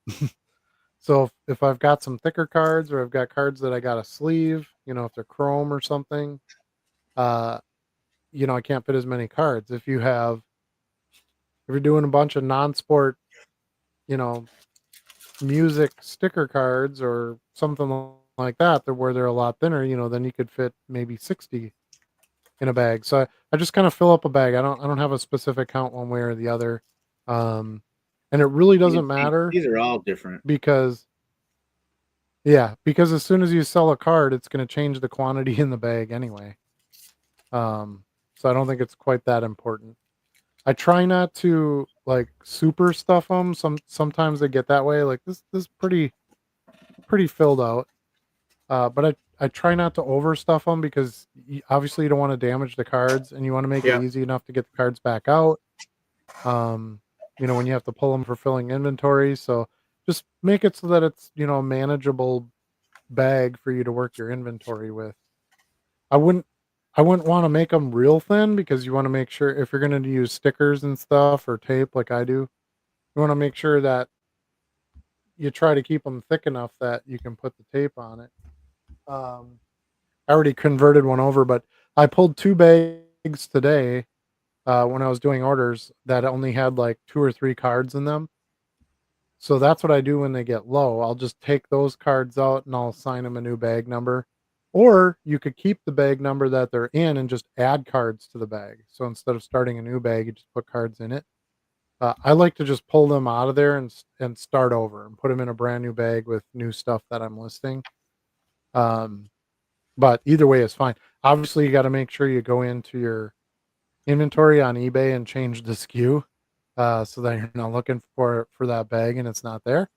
Yeah. But that's kind of how I do it because I don't want those little bags to get lost. And when you don't have very many cards in the bag gets real floppy, and it's meant to hold a decent number of cards. Uh, and the other thing I like about doing that is when I'm down to like 3 or 4 cards, I want to check on those cards and make sure they're actually listed. Um, because maybe they're still sitting in the bag because they're not on the computer. So it gives me a chance to just sort of do an inventory of that bag and then just move them over to a new one. So I end up it's pretty common now because I've been doing this for almost a year with the bags. It's pretty common now. I'd say every other day or so I at least have one bag that I'm pulling out, that I need to change over because quantity the quantity of cards is lower than what I'd like it to be. So it's kind of a natural process over time. But I usually just pull that bag out of the drawer, kind of get it over on my desk, and then when I'm working with some new inventory and new bagging during the day, I just look those 3-4 cards up and um, you know assign the new SKU and then move on. So pretty simple. Yeah, I don't think about it nearly as much as Is that you. kind of I what you don't. do, Charlie? No, total.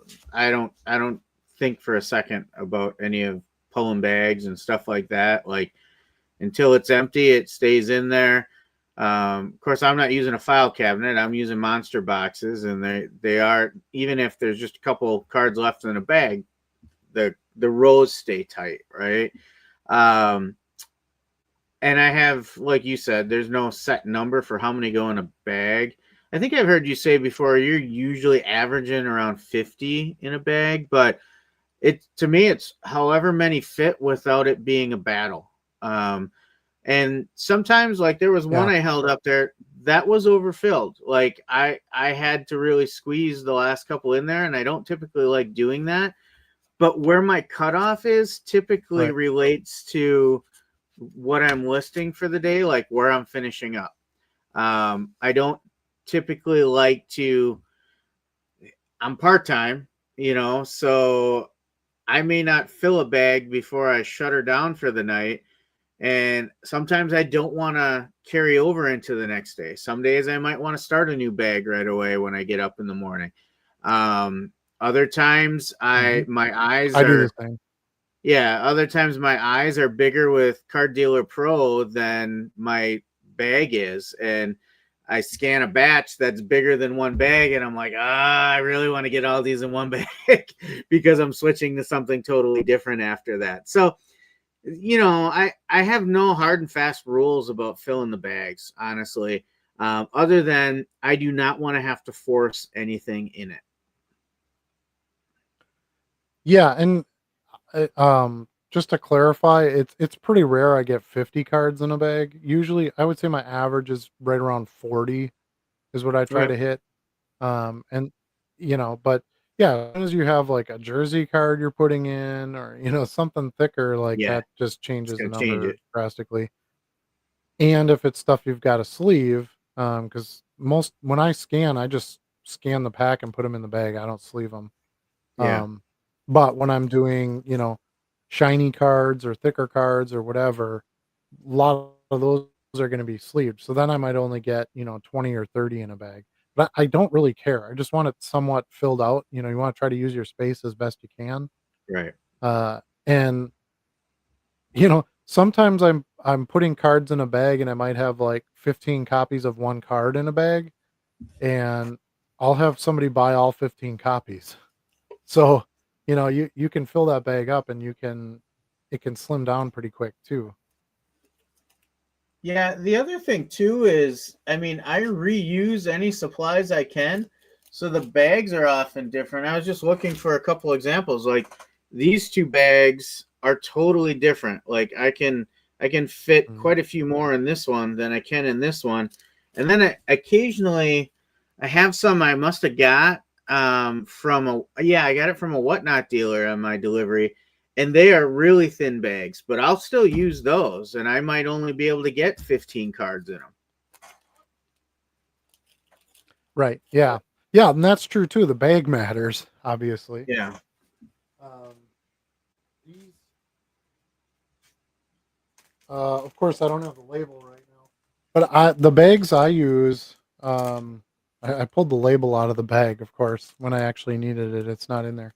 This is my only pack that I have right now. But I use these. I use the One Touch resealable bags. Those are my Yeah. favorite. That's what I use for a fresh bag. And I like these versus like there's team bag, but I prefer these because they're a bit taller. Mm-hmm. They're a bit wider.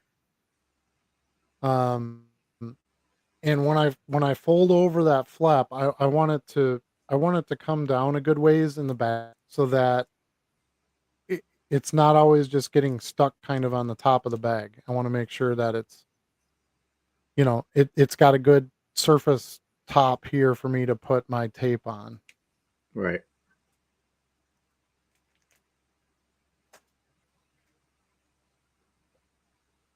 Okay. Let's see. We got another question here.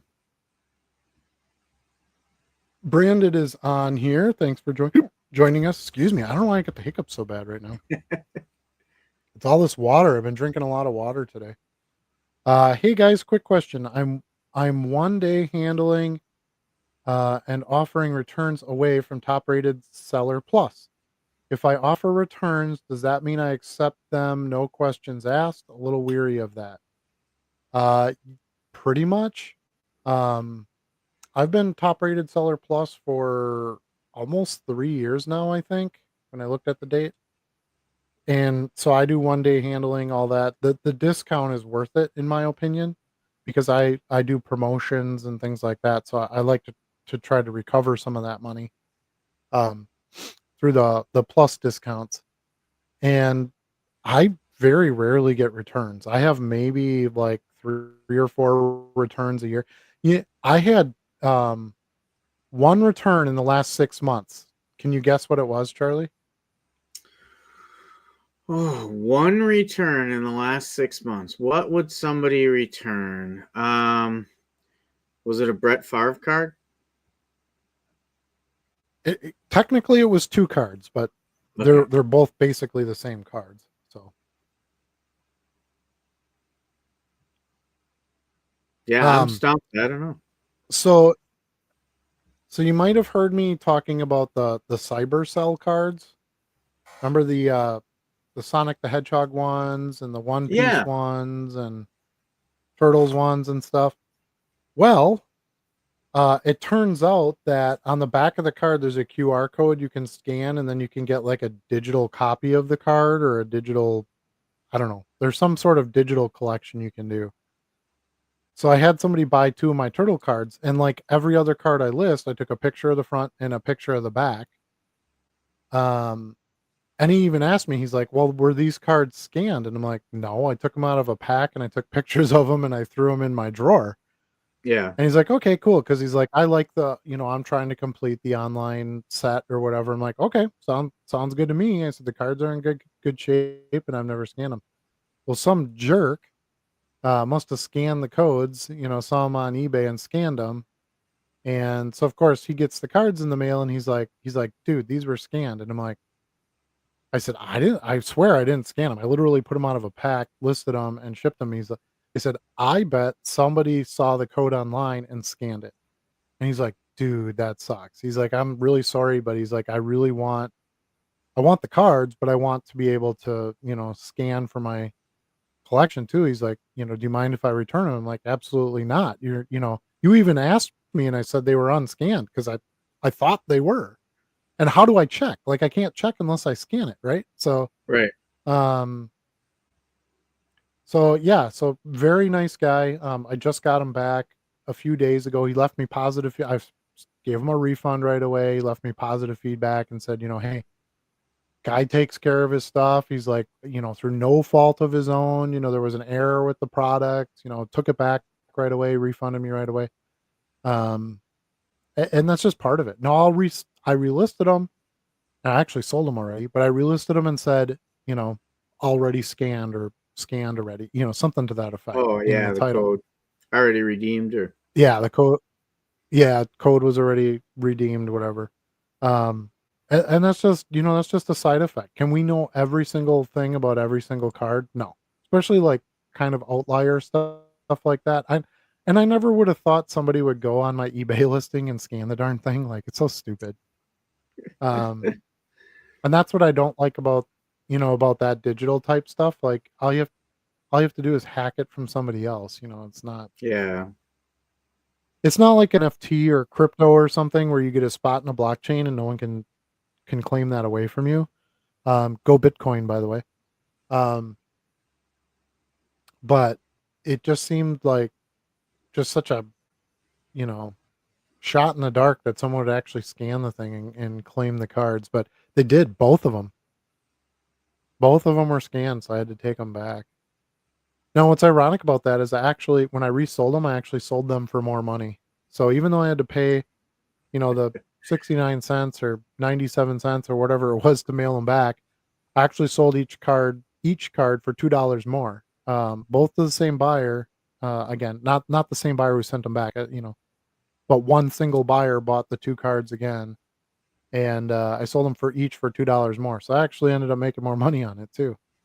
Um, but I, anyway, back to the point of returns. If you're listing your products correctly, you're taking good photos of them or good scans of them.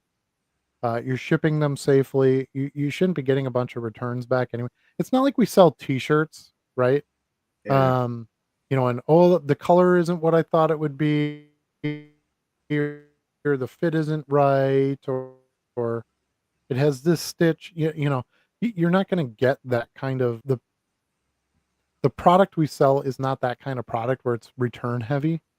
Um, but yeah, I just looked at my numbers I had 2 returns in the last 12 months, and I sell a lot of cards. I'm sure Yeah. I sell more than most of us, that are on this video. So if that's my experience, I would think, if you're at a couple thousand listings or 10,000 listings or whatever, I would think you'd have a pretty small. If you're getting a lot of returns, that that's probably a reflection on what you're doing. You're missing something.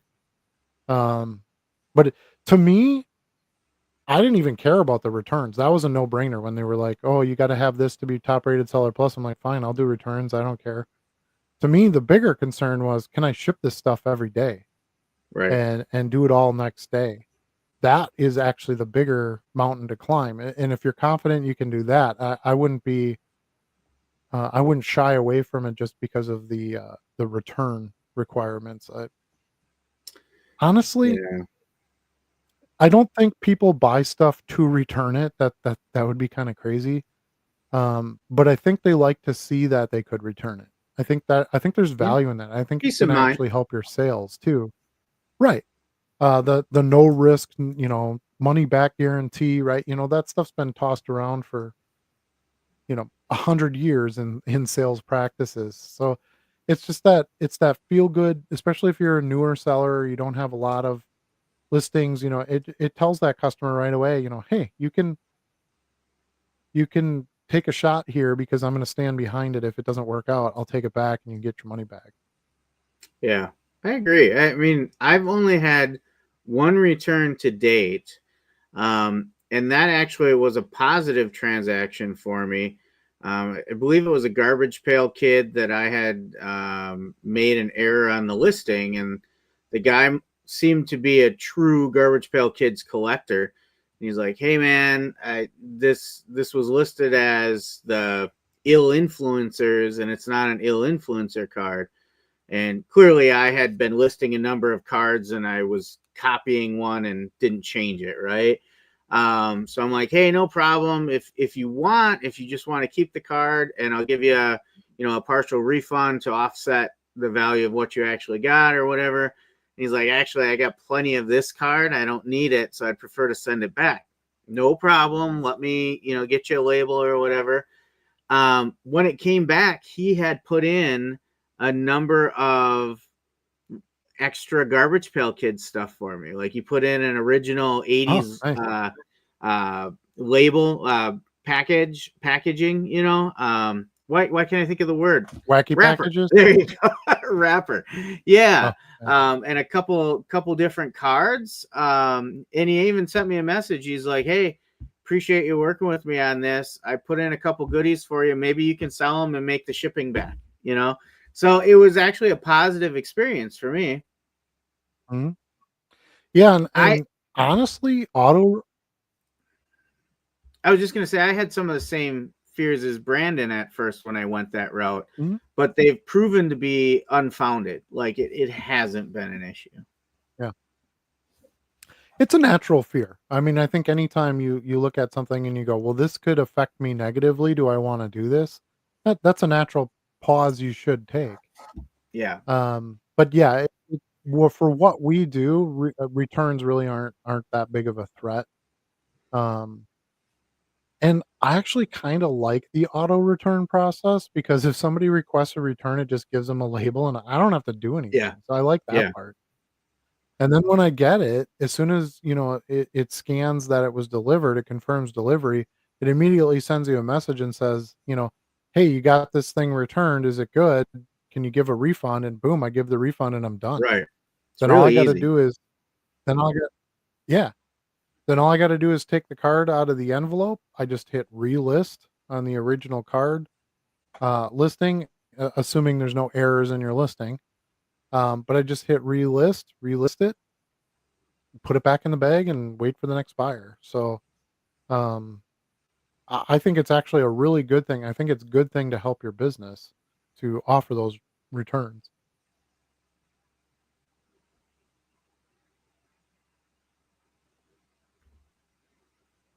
All right, Philip. Philip is here. Hi, Philip. He says, "Good evening. I've been selling for a year on eBay, have over 20,000 plus listings. I am selling low end cards. Was wondering if any suggestions or ideas on how to increase sales and profit." Um, if you find those answers, you let me know because we're all looking for for those same things on a regular basis. But we talk about it a lot on here, and I talk about it on other videos and stuff that I make. The biggest thing is to make sure you keep listing, provide good customer service, offer discounts, to your buyers through coupons or newsletter deals or um, anything you can do to try to, especially to help them make them buy multiple cards. That's going to help you a lot on your sales and your profits. Um, make sure you're buying cards that you can sell, Hmm. at prices you can sell them at. There is a limit to everything. Um, you got to stay within the market measures and stuff for pricing and things like that to get those sales. Build up a follower base. I call it a customer base because of my experience in sales over 40 years, but eBay refers to it as a followers list. But build up your followers list and regularly send messages or coupons or newsletters or whatever, and try to get some regular customers. It makes sales so much easier when you have somebody that just regularly comes in and buys from you. Um, they're going to have eyes on, when you list new cards. And to that end, I also think it's good to know what your customers want. So, and we've talked, Charlie and I have talked about this in the past on the show. I sell a ton of Derek Jeter. I have some like straight Derek Jeter buyers. That's all they buy is Derek Jeter stuff. So I'll buy a few hundred Derek Jeter cards at a time and try to get those listed sometimes first before anything else because I know I have buyers for them. And whereas Charlie maybe doesn't sell very many of them, but then maybe Charlie sells a bunch of WWE cards because he has customers that are looking for, WWE stuff he sells, and I don't sell as much of that. So I think I think every business is different. I think you have to look at, your own numbers and what you're trying to do and who you're trying to sell to, and use that information to help you grow. 20,000 listings is good, but you definitely have room. You can definitely put a lot more listings out there, and law of numbers still matters. If you have somebody coming in looking for a card and you only have 100 cards listed, the chances of you hitting that card they're looking for is not very good versus I have 40,000 listings and they're looking for one card. Yeah, maybe there's a good shot that I have that one for that customer or multiples, other cards they want too. I think what we're seeing now is the sellers with higher listings they're actually doing much better than sellers with low number listings, besides besides the fact that they have more listings. But I think it's because most customers aren't coming in looking for one card, especially in the low end. A I had a 15 card Vinny Testaverde order on Sunday. Vinny Testaverde. How many sellers have 15 Vinny Testaverde cards listed that this buyer would be looking for? Probably not a lot. And does this buyer want to pay, maybe $2 for a card plus shipping for one card? Or use my coupon and buy 10 cards or 15 cards it was with free shipping where he can get those cards for, That's so true. I think that's what, to me, that's really where the success comes in, is where you can start getting to listing some of the more obscure stuff. I sold more Vinny Testaverde cards this week than I did Patrick Mahomes cards. So think about that. Now, if you were in a quarter box and you saw a bunch of Vinny Testaverde cards and a bunch of Patrick Mahomes cards, which ones are you going to buy to sell? The Patrick Mahomes cards, of course, right? But in the scenario I just gave, that you wouldn't have had a sale. You wouldn't have sold anything because he wasn't looking for Patrick Mahomes cards. So I think that's where the biggest key comes in, is to try to hit as many different points in the market as possible. Um, and almost the weirder stuff you list, the better. Yeah. There's most people, if they had I would think a lot of sellers, if they had a stack of Vinny Testaverde cards in front of them and a stack of Mahomes cards, they may not even list the Testaverde cards. They're definitely going to list the Mahomes cards. But that means everybody has Mahomes cards listed. Now, I'm not saying run out and buy a bunch of Vinny Testaverde stuff. That's not the point, um, obviously. But once you get to those higher listing numbers, it just seems like your, you know, your customer base can expand that much more. I had I want to say like 31 card order. I don't know, something right around there. Soccer card order early this morning. It was a bunch of offers, and I took them all. It was actually He actually paid more than what my coupon would have gave him a deal on anyway. So it was a no brainer for me. But a lot of really obscure like Italian league players and stuff like that. That I was like, I don't even know who this guy is, but I'm going to list it. And what triggered it was I found some 2002 Panini World Cup cards in a box at a local card shop. How do I know that triggered it? Because I had most of those other cards listed for a while, and as soon as I listed this card was when I got the sale. So I'm guessing this was the card that brought the buyer in. Right. But you don't see a lot of 2002 World Cup soccer cards. That's not something that pops up real often, or at least I don't, not where I am. Now, and that was in a 50-cent box. Now, I was taking a chance. I didn't really even know who the player was. I didn't know if it was a soccer card that would sell, but it's not a card I see very often. So Yeah. you got to take some chances there. And now with that order, I didn't sell any big names. I didn't sell any Mbappe, no Messi, no, none of those ones that, that's obvious. We all know you can sell those. But I sold a few Pool of Six, couple of Sports Illustrated for kids, random soccer players from different leagues. Like I said, some Italia ones. That big soccer lot I bought when I was in Madison, a bunch of different numbered soccer cards. The one I partially ran a whatnot on. Yeah. A bunch of those I've listed now in the store. He bought one or two of those, yeah, refractor parallels, and so I think now those two orders back to back in a day, 15 Vinny Testaverdes and 31 random, I don't want to say no names because I really don't know who they are, but lesser name soccer players that most of us in the US don't really know who they are. Um, I can list Patrick Mahomes cards all day long, but that wasn't what sold. Those are the Right. ones that are paying my bills for today. So I think I think that's just it. I think you have to kind of get out of the cycle of what everybody else is doing and find something that you can do. I remember when I was making my first few videos on non-sport cards, and everybody's like, "Why would you sell non-sport cards when you can sell Zion Prism base cards for $200?" And I'm like, "Because this is something that not everybody else is selling. This is it right Right. here. This is going to be my niche." And I grew it quite a bit, and there are many days where I sell more non-sport cards than I do sport. Yeah. So, um, Find that niche. For so I me, don't I know what. was working on F1 cards for a while, right? Trying to build up an F1 following. And, Mhm. that paid off last week. About a week ago, I sold a 10 card F1 order with a lot of 1991 Pro Tracks cards of European drivers like Alain Prost and Gilly Villeneuve and stuff like that. No, not a lot of people Nice. know those names anymore, right? Hmm.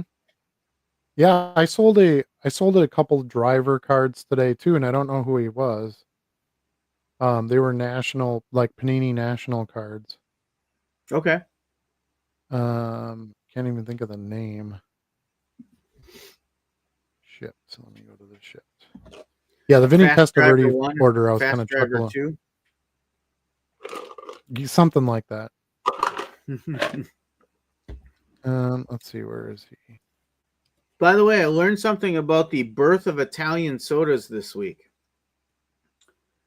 If you have Oh, a seltzer water that has a really nice aftertaste, but it has a horrible before taste, if that's what you call it, just add some cream and make an Italian soda, and it's delicious. hmm, interesting. I think that's how I'll it was take your word born. for it. I sold two Joey Logano Father's Day cards. Okay, NASCAR. Panini Okay. Father's Day. That's NASCAR. Yeah, sorry. I Yeah. thought it was F1, but it's NASCAR. Um, and I love it when stuff like that sells because that's the stuff where sometimes when I list it, I'm like, I might have this card for like 25 You're years. right. And I had two copies of it. So it's like I got to find two buyers for this, and I had somebody buy both copies, which is amazing. That's the stuff that Yep. Yeah, I hear you. that keeps me going on. I don't mind if the Mahomes sit in my store for another day. If I can sell the 15 Vinny Testaverdes, that's a victory. So yeah, but I don't know what your store looks like. I don't know what you have in it, but I think the biggest thing is just making sure you do, promotions so that you can get some more eyes on your stuff. You do, um, you know, coupons and discounts, and you talk to your customers, provide good customer service, get, high levels of feedback. You want 99% plus, for sure on your feedback. Um, you But know, don't get hung you can up do if some you extra don't little. stay at 100. No, well, nobody stays at 100. Um, but you can do some other extra things, some things I don't do. You can send some extra cards with your orders. You can send a personalized thank you note. You can create stickers and send those. There's some other things that you can do too. I don't do those things, but that might help you to stand out and be something I'm not. And your customer might appreciate that. So you have to kind of decide how far you want to take it to try to build on what you've already got started. And Don't then you mind me. also I'm just ask, sending out another card. also to increase followers and social media. Well, social media is a tough one because everybody's in it. Um, Again, you kind of got to find your niche. I think being on like having a YouTube channel has been good for growth for me. And followers just kind of happen over time. People see a couple videos, somebody shares your videos, um, something stands out and you get some more viewers. You share your videos on your other social media. You kind of use your social media to sell your other social media. It's sort of annoying actually. It's a There's vicious too circle. much social media. Yeah, it's like, oh, you got to put it on Instagram, now you got to put it on TikTok, now you got to it's kind of obnoxious, um but that's kind of what it takes, if you want to get some growth. Uh as far as followers, that's I sort of see that as the same thing. In your eBay store to gain followers, um you need to wow the customer, right? You need to have a reason why they would follow you. So again, ship your card on time, ship it safely, give them feedback, positive feedback. You know, I have business cards. I use business cards, so they have a link directly to my store. So there's no reason they wouldn't want to come back. They can scan the link, go right to my store, and hit follow. It's right on the very top of that main page of your store. Um, you know, ask them, say, hey, do you want to be part of my newsletter? I'll send you a newsletter every week. Whatever. Um, and just be there for them. The other thing I would say, and this was a piece of advice that was given to me extremely early on when I thought about doing a YouTube channel, was uh, try to stay as consistent as you can. So if you're gonna post your best card to Instagram once a week, do it every single week. If you're gonna start a YouTube channel, make a video or two a week. You have to have some consistency to it, because just as fast as you can build an audience, they You lose can it. leave you and go somewhere else, because there's other things for their attention. So you have to keep working at it. It's an every day, every minute, kind of thing.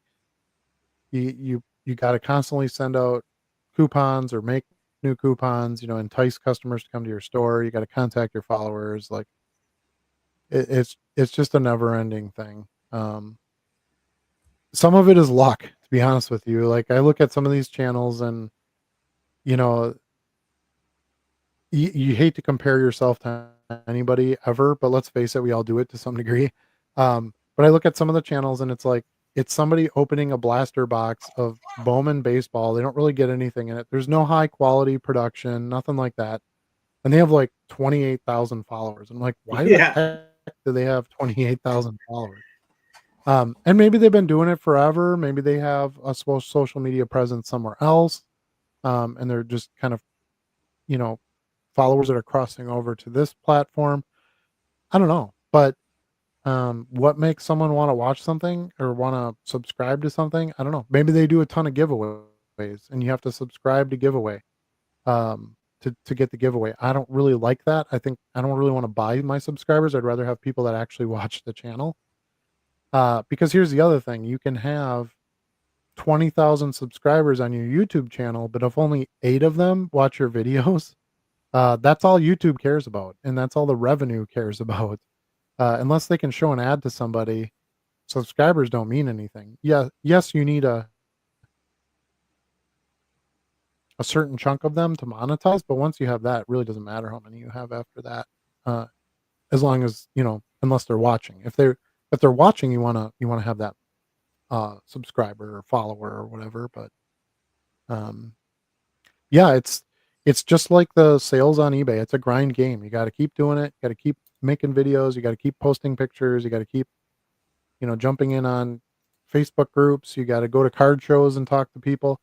Not everything can be online either. Some people don't want to do as much online. You got to get out and talk to them and um, create experiences. Be genuine.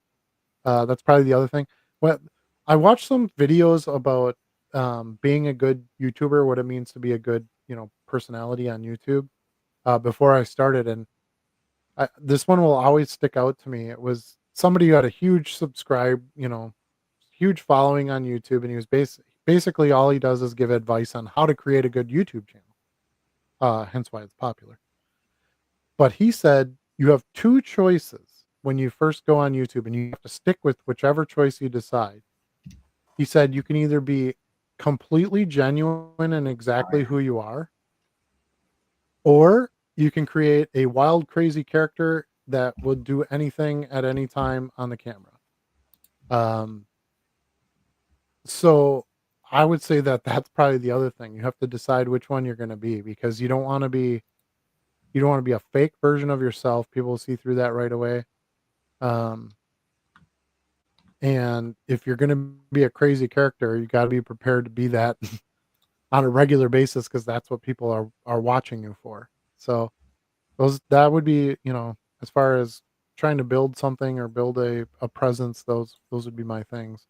The other thing is building on Whatnot, or one of the live auction sites. Spend some time on, it's basically a social media, but spend some time on there, and try to build a following there, and you could probably help some sales and some profits that way as well. Any other advice from you, Riley? No, you kind of hit it. I mean, just one, you gotta engage with your customer base, and you've got to listen or feel for what they want, whether it's social media or a customer base, and get them what they want. Time is everybody's most valuable commodity, and they're not going to spend time with a merchandiser or an entertainment avenue that's not fulfilling their needs. They may stop in now and then just to see what's going on, but if it's not content and not products that are really meeting what their desires are, they're going to be fickle and they're going to move on, right? So you really have to try and be in tune to what your customer base and what your followers are looking for if you really want to retain them, and then use that retainment to get word of mouth and spread that to new followers, right?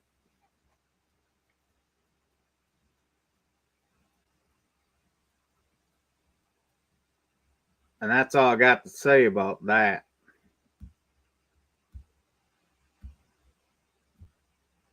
All right, let's move on to the next question. Joe says, "Hey gents, when I end and sell similar, a variation listing results to the original quantities. Is there any way that you know of that prevents this from happening? Thanks."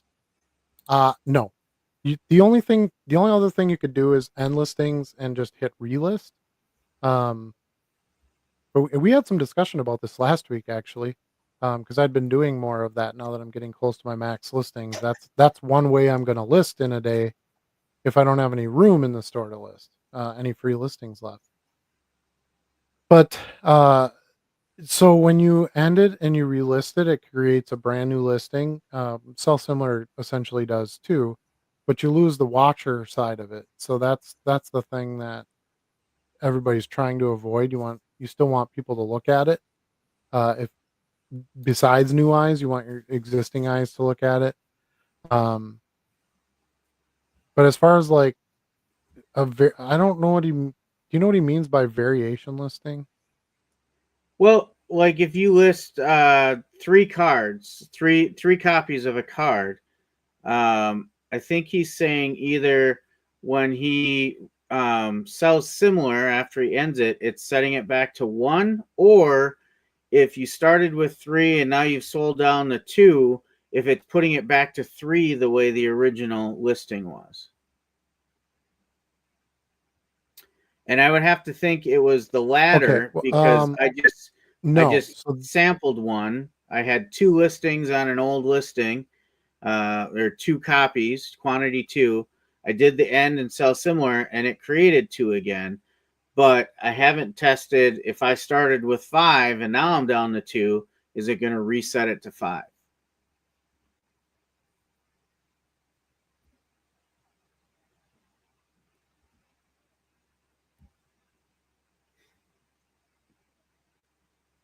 Are you with us, Adam? Yeah, I'm here.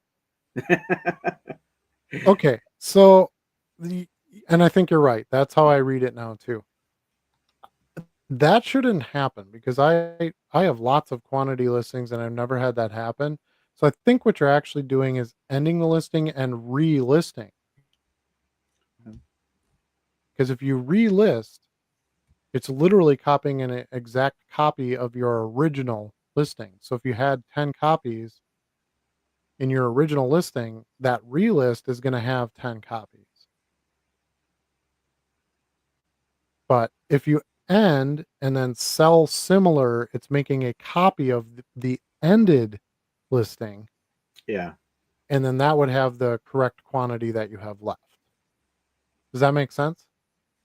Yeah, I So I think that's think what most you're likely doing it. is not end and sell similar. I think you're ending. Yeah, I think you're ending and relisting. So don't do that. Hit end and then sell similar.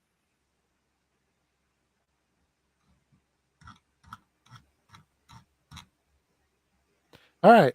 Brandon's kind of walking us out of here, which is good. I'm just about done too. Um, we don't have that battery to go by anymore, so it's hard to measure our time. Yeah. Uh, thanks, fellows. Really appreciate the insight. Our pleasure. Hopefully we helped. Hopefully we had some fun discussion. Didn't really get to any of the topics. I was going to talk a little bit about um, football playoffs. We got plenty of time to talk about that.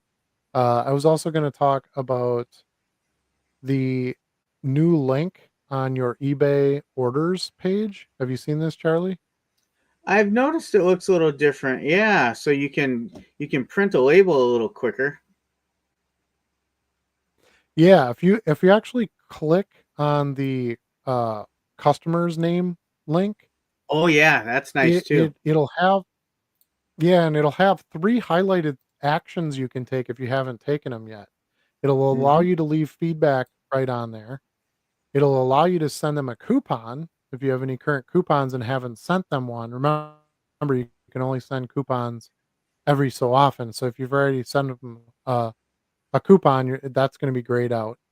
And then it also tells you how many orders they have done on the top. It'll say 3 orders, for $35 or something like that. So you know how I don't want to say important, but you know what kind of business that customer's been giving you. Or consequently, it'll say one for $5. It's that current order. That is their first order with you. Right. And I like that. I think that's nice information. Before, all it said was the customer's name, their username, and then it said repeat buyer underneath. That was the only other extra information you got. Um, and now there's a lot more in there. I actually have a couple where I was printing the label and I needed to leave feedback, which is odd because I have automatic feedback. But I'm guessing they just maybe didn't get scraped yet. I don't Yeah. know if those just happen, in batches or something. So I just left the feedback. I was in there. I clicked on the link. It was something new anyway, so I wanted to try it. So I hit feedback. It asks if you want to just use your default feedback. I said, yep. So I was able to leave feedback in like 2 clicks, which is nice if you need that. And then I had a few too where they hadn't been sent a coupon yet. So it was nice right away as I'm processing that order for shipping, I could quick send them a coupon and maybe get another order back in. Versus all my coupons come from my buyer groups, um, that I send at a later date in most cases. So they're not getting a coupon, same time that they place an order or the same time I'm shipping the order anyway. Um, so I guess I did talk about it. I wasn't gonna, I said, oh, I was gonna talk about it. So that was the only other thing that, I wanted to address and see if we had questions on that. But I think next week we'll probably, like I said, talk a little bit about, playoffs coming up and where basketball's at and stuff like that. We're going to start seeing more sales with holidays and um, the Christmas commercials are ramping up and the stores are getting stuff in them and people are starting to go, oh, I got to buy, Uncle Bob some cards for Christmas this year. Yeah. This is going to be our time to get out there and pick up those sales too. And do some Instacart orders, right? Instacart orders. You've got a new career ahead of you. Yeah. Gosh, I hope not. Uh, uh, um, yeah. So I think that's what we'll kind of try. And yeah, that's about it. One last comment. We'll get this covered quick, and then I think we're gonna wrap this up here. Almost all QBs sell might take a while though, and that's true. I think he's referring to my Vinny Testaverde order, but that's one reason why I listed them. Right? It's still not a like a super common player, but it's not a player that most of us are getting sales on every day. And my whole point in bringing it up was, would I have sold one Vinny Testaverde card? Not that likely, but I had 15 cards that this buyer needed, and they could get a discount by buying, multiple cards. So that's where I think that helps your sales more than anything else. All right. Now Thanks everybody for watching. If you made me wonder who's the last quarterback I sold, and it was a 2021 Super Glow Blue Foil first ever Bo Nix.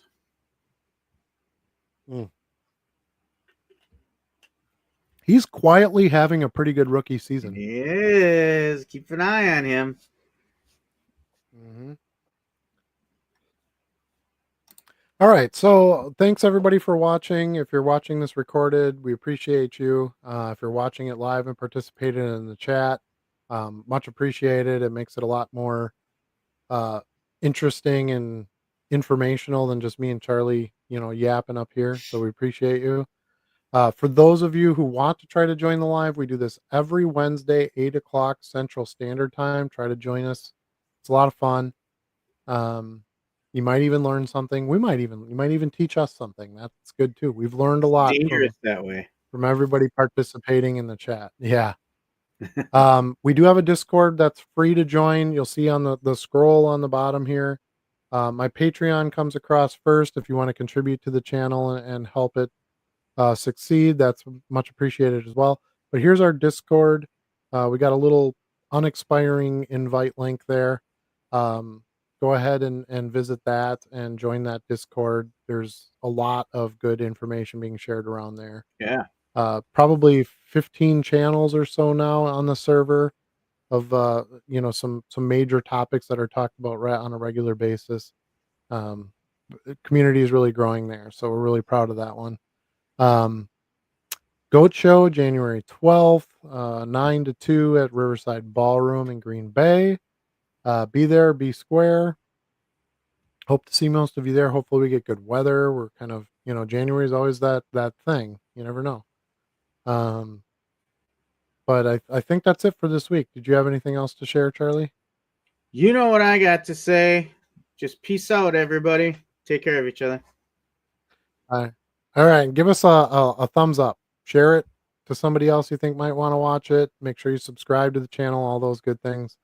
And remember, you can't sell what you don't list. We'll see you next week.